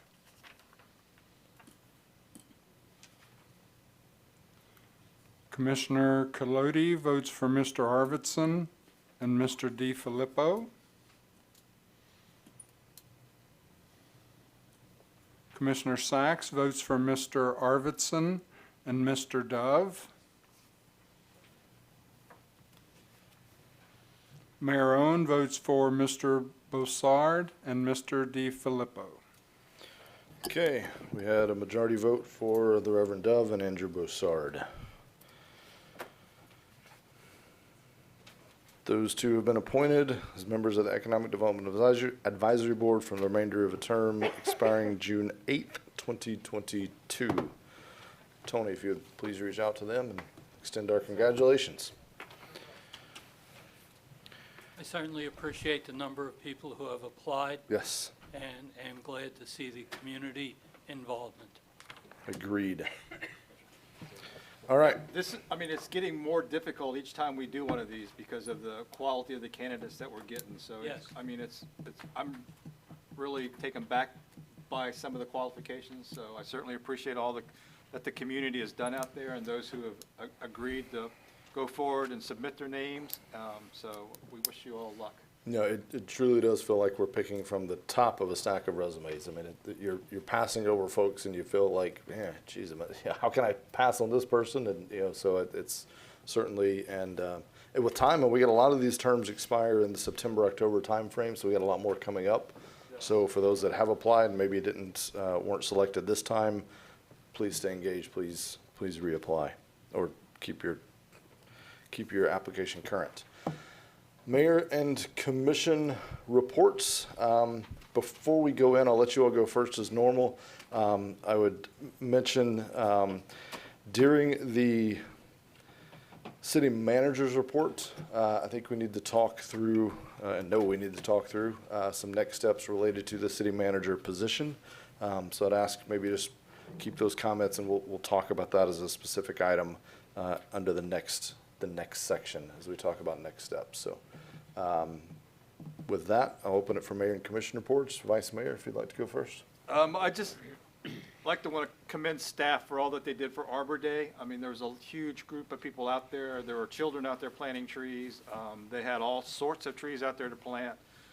Staff really worked hard in trying to accommodate everybody, and they were actually planting as we go. And if you haven't been to Old Ford Park lately, there's probably another 10 trees that we planted over there in the last couple of weeks. So my hat's off to the staff for all that they've done there. And if you ever get a chance to go out to the sports center, you need to look at our new tree farm, because I think due to some ill-advised tree cutting, we have a massive forest out there now. One of the things that I'd like to talk about maybe in the future is taking some of our vacant lots that the city owned that we're not going to build on anymore, and maybe making some little small urban forest with some of those trees. Whether we actually plant them or just put them in the pot so that we can use them at a later date, it would certainly help some of the communities, green up the little communities and stuff like that. So I think that's something that we may want to look at. Maybe Faith can look at that or something like that. That's all I have to report. Thank you. Thank you. Commissioner Sachs. I'm sorry, she's up here. It's all right. It's been a long week. People mistake us all the time. Yeah. Thank you, Mayor. You know, I want to make an observation. I stopped and had an early dinner last Friday night on Canal Street, and I got out of there at 6:30, and I was absolutely blown away at the liveliness that Canal Street was. All the new businesses, the new successful businesses going on out there, and I had to stop and take it all in and say, wow. For so long, Canal Street has been a dead area, and the question was, how is it going to grow? And we watched Flagler come alive, and everybody kind of hoped and prayed and did what they can for Canal Street. And now I walk out on a Friday at 6:30, and the place is full of people having drinks and food and having a great time. And you know, and it's developing exactly how we had hoped, which was a little higher scale, a little more upscale than Flagler, kind of like a little foodie area where there's all kinds of good food and restaurants. And I couldn't, you know, it struck me. I was absolutely impressed with how Canal has come alive and come along in the way that we had hoped to. And I can't say that, you know, we did this as a public entity. It is the small business people who have taken risks and done things out there. I don't want to diminish staff. I see Tony out there, and I see people, we talked about this a lot, but I look at all these small business people who have taken chances and risk with their finances, and I'm just excited and thrilled to see how well that is coming along, and it's something that we should all be proud of as a city as a whole. The Volusia League of Cities dinner is going to be, I believe, next Thursday. I hope you will all attend. Kelly was the recipient of an award, which she'll be honored for. No surprise. And yes, she knows. Okay. She got it. She's not supposed to know. And then an email went knows out. now. I mean- And then an email went out Yeah, and yeah. let all the people know who won, that they won Yeah. when it wasn't supposed to. But anyway, I just wanted to make sure everyone knew. I'm very proud of her and happy that she got it, and I hope we'll all be there to support her. And finally, I had a League of Cities board meeting today, and we spent about an hour and a half discussing all of the new legislative actions going on in Tallahassee. Jake, I have really great news for you. As you know, the governor vetoed the straw issue, which allows municipalities to go ahead and ban them. But more importantly, there's a number of issues that either didn't pass or passed and are going to be brought back up. The general feeling on the straws issue, which will dovetail into some plastics, is it's a dead issue. In other words, it's not going to be pushed. So that is something that not only did the governor veto, but it doesn't seem like the political will to challenge the governor is gonna be there on this issue. So I just wanted to share that and say that cities are, with respect to at least straws right now and some plastics in the future, we can go ahead and move forward on things that we think are best for our city. Thank you, Mayor. Thank you. Now, the real Commissioner Sacks. Thank you for sharing that. I was so positive about plastics too. Yeah, Yes, it almost sounded Sacks-esque. Go Commissioner, ahead. I appreciate your kind words and the truth from Tallahassee, and it's unbelievable. But we can go forward and with our efforts to keep people safe and healthy and try to omit plastics where we can. Tonight, I have to take the balance of my time. I am compelled with all of my heart to request of you a similar request I made at the last meeting, to provide a deaf child sign for a resident in our community. The resident has pleaded for that sign. The neighbors have pleaded for that sign. The only evidence we have against signs, and it is unfortunate that a resident was in the audience tonight and had taken a comment out of context. Honestly, you guys know, Yeah. I had never endorsed not having a sign. Our discussion led that way.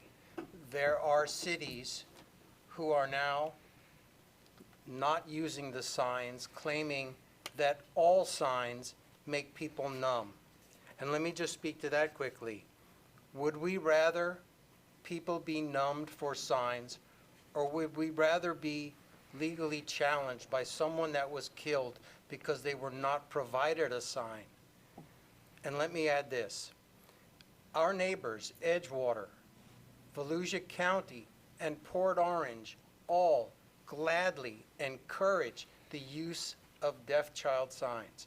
In fact, they encourage the use of a newly minted autistic child sign. So I say, if you can find it in your hearts to do this, to set a precedent that we are a kind and caring city. We have a compelling letter from another resident who was maimed in this area. I fear for their lives. I fear for the lives of the family that requested the sign. There is no harm in providing a sign. If it doesn't work out, it can be removed. Nobody wants a sign, not even the family, but God forbid something happens to them. It will not provide. A family that asks for a sign is not going to, and I have to address all of you, a family that asks for a sign is not going to rely on that sign and feel, oh, the sign's going to take care of my child. I think a family that asks for a sign like that cares even more, is going to worry more about their child. So it's not for the sake of Magnolia, it's for the sake of the family that is in desperate need. And I think we, as civic leaders, should help even a single family where we're not hurting an entire neighborhood. We're helping that neighborhood. We're helping that family. So please join me. I'd like to make a motion that we place a sign. They will gladly sign a release of liability and indemnity. Our own insurance division, reported by our trusted attorney, Yep. Carrie, has said that our insurance agency does not have any guidance against signs of these kind. They say, go ahead, you can do that. Okay. I can't, Yeah.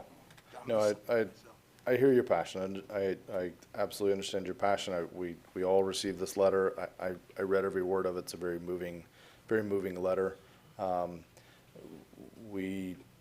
This motion came before the commission at our last meeting.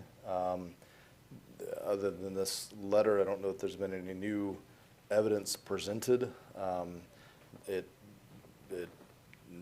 failed to move forward for lack of a second at that time. We've requested it come back up. Out of great deference to you and your passion, I would ask again of my fellow commissioners if there was a second on the motion. And if not, I'd say out of deference to the rest of the commission, that we would table this for some time after if it doesn't receive a second, unless, there's new evidence or things brought forward. So with that, there's been a motion to consider placing a sign as requested by the family on Magnolia. Do we know where? Approximately 125 feet on either side of the home. I believe those are the federal highway standard guidances for those type signs. Which home? I think in our last meeting, There's an address, and for the privacy of the family, if we could keep that, unless you need me to provide that address, I can. It is on the north end of Magnolia. I think it was in our last report at the last meeting. I didn't use the address. What I did is I prepared forms. So Okay. if you guys just change the intent to be approve the use of the forms, and then I can give the forms to, Yeah. if it moves forward. Yeah, okay. Okay. I'm not hearing a second, Commissioner Sacks. But Unfortunate, gentlemen.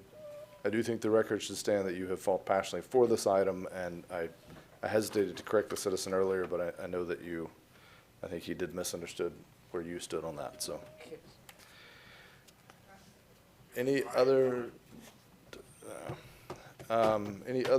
comments, Mr. Sacks? I have none, thank you. Commissioner Colodi? I have a number of items. I'll go through them quickly. Pioneer Trail 95 intersection. When it was originally presented, it was presented as being a plan which would service mainly all the new developments that are going on west of 95. But if you look at their new plans, they show there's full access to go east of 95. It's going to have considerable impact on us, and they're not planning to help us out any. So I think we have to monitor this very closely and consider our plans as we go. Okay. Plastic straws should be on our next agenda again for approval. Next item, House Bill We'll come back to it. 7103 dealt with requirements for property development approvals and scheduling, and I would just like our attorney to look into that and see if we need to make any modifications to our schedules that we operate under. Let's see, parking study is coming up. I think it's very important. I think the step we took with the additional enforcement is going to be very good, and I look forward to that. I also happened to read in our open task report that we're looking at the City Hall frontage for any minor improvements we could make to it. I disagree with that. I think we need a major improvement. Okay. So when we come to capital projects, I will bring that up next year. I want to preserve the integrity of what we have now. But if you go across the street to Old Fort Park, everything's falling apart along the street. We could easily increase the number of parking stalls there by realigning it and doing some improvements. So that's it, Mr. Mayor. Those are my comments. Okay. I want to go back to something you mentioned about the straws at the next meeting. I thought, we have that scheduled at some point, right? We Just were like directed June? to bring it back June 11th. Yeah, So okay. that's the current. And it's being circulated. I think staff's working with the people we directed them, so just want to make sure we're clear on that. Thank you. So a couple of things that I had. But first and foremost, I just wanted to pause and thank staff, some of who are here tonight, many of whom are not, but hopefully those that are here can then pass the message back. And I know I speak for every commissioner. We genuinely appreciate what you do every day.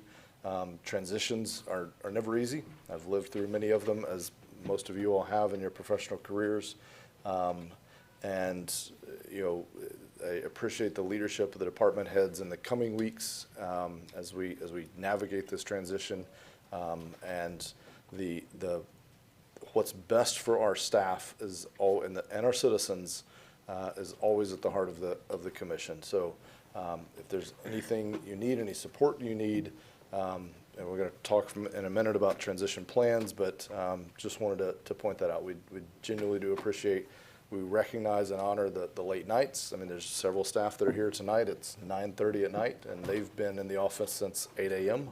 or maybe even before for some. So we genuinely do appreciate it. You go over and above, and so it's not lost on the commission or on the citizens, and so we do definitely appreciate it. I've had a couple of small business meetings. We have more to follow, but I think those are coming together well. We've got some great feedback. Tony is helping pull those together and lead those off, and going to be bringing in, even after the first two, we've kind of got a sense of how these are going to unfold. So looking to bring some other folks in, folks from the UC, folks at some point may have some other city staff that are there, not to necessarily comment, but just to listen, just to absorb what we're hearing so that we can take away any discussion points. But I know Tony's been taking a lot of notes and hopefully bringing things back to staff and or the commission as we kind of bring those together. So all of those have the theme of, to Jason, to Commissioner McGurk's point of, how do we make sure we're doing all the right things for small business? I think the item we had earlier today at the CRA meeting with relation to US 1 was a great step forward. That's progress. That's one of the things that had come up in this small business meeting. And when I talked to city manager about it, she said, well, this is something McGurk's already working on and pushing. So, but there's other things. There's always things that we can tweak and refine. So, and the last item that I had on a lighter note, someone in New Smyrna Beach had a missed call from the creator of Hamilton, Lin-Manuel Miranda. And so I just wanted to say, if Lin-Manuel Miranda is watching, you're welcome to visit us in New Smyrna Beach anytime. And with that, we'll move on to city manager's report. Before we dive in, I'll lead that off. So obviously earlier we accepted the separation agreement with our city manager.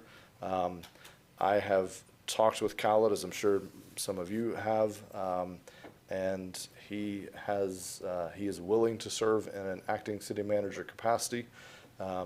Has done so before, is clearly a great choice for that, in my opinion.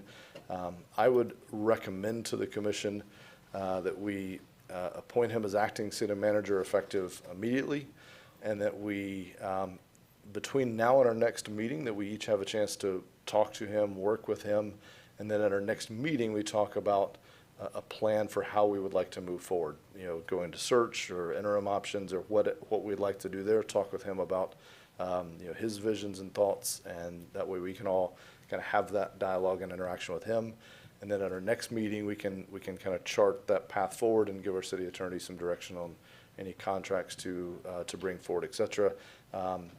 As would be norm, any pay adjustments would be retroactive to the date that this would be effective. But I think we're okay with discussing that at our next meeting. So, anything I missed on that you wanted to cover off? So we'll pause on that item. Any other thoughts or discussion on appointing? Do we need a motion or? We do. I think we'd need a motion to. I think I move that we appoint Khaled as the acting city manager. Second. And add an agenda item for discussion on this at our next meeting. Yes. Yeah. I have a motion and a second. Any other discussion? If not, city clerk, if you'd call the roll on that. Commissioner McGurk, Yes. Vice Mayor Hartman, Yes. Commissioner Colodi, Yes. Commissioner Sacks. Yes. Mayor Owen. Yes. Okay, and Khaled, if you had any other items on the city manager report. I want to thank the mayor and the commission for the vote of confidence, and I promise you that I will do my best to serve the city. That's what I've been doing for the past 29 years, and I will keep doing that. And I thank you for the supports. Without your supports, I don't think I could do the job. So I appreciate full support, and that means a lot to me. So thank you very much.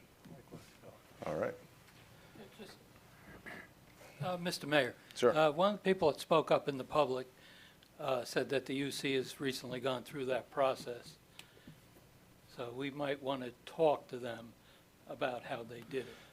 Agreed. And so I will tell you my plan, and I'd expect many of you to do the same, is over the next, between now and our next meeting, when we'll have this as an agenda item, I plan to talk with our city attorney, I plan to talk with Khaled and some of those other respected leaders in the community, just kind of vetting, what kind of process works well. I might even reach out to some other cities that have gone through this. I've done this many times, but never in this kind of a setting. So certainly we'll be looking to kind of bring all that back for discussion and any best practices or good ideas. Is there any objection to me speaking with the UC on that? As an individual commissioner, no. Thank you. I mean, I think you can only speak to one of them at a time for sunshine purposes. That's for sure, or management. Yeah. All right, city clerk's report. No reports, sir. City attorney, I know we pulled you up really for that one item. Did you have any other items to cover? I just wanted to mention, I did attend a CLE, Continuing Legal Education, the end of last week, public finance, and it was the 42nd Annual Local Government and Law. One of the most useful sessions is a legislative update. And so I have pulled the bill you requested, as well as I have a summary of all the others. And Brian and I have already spoken and are trying to parse. 7103 actually is 43 pages with a myriad of topics, including affordable housing, impact fees, timing of development approvals. So we're going to work on that and get everything squared away that we need to. I read them all, unfortunately. Unfortunately. All right. No other business. This meeting is adjourned.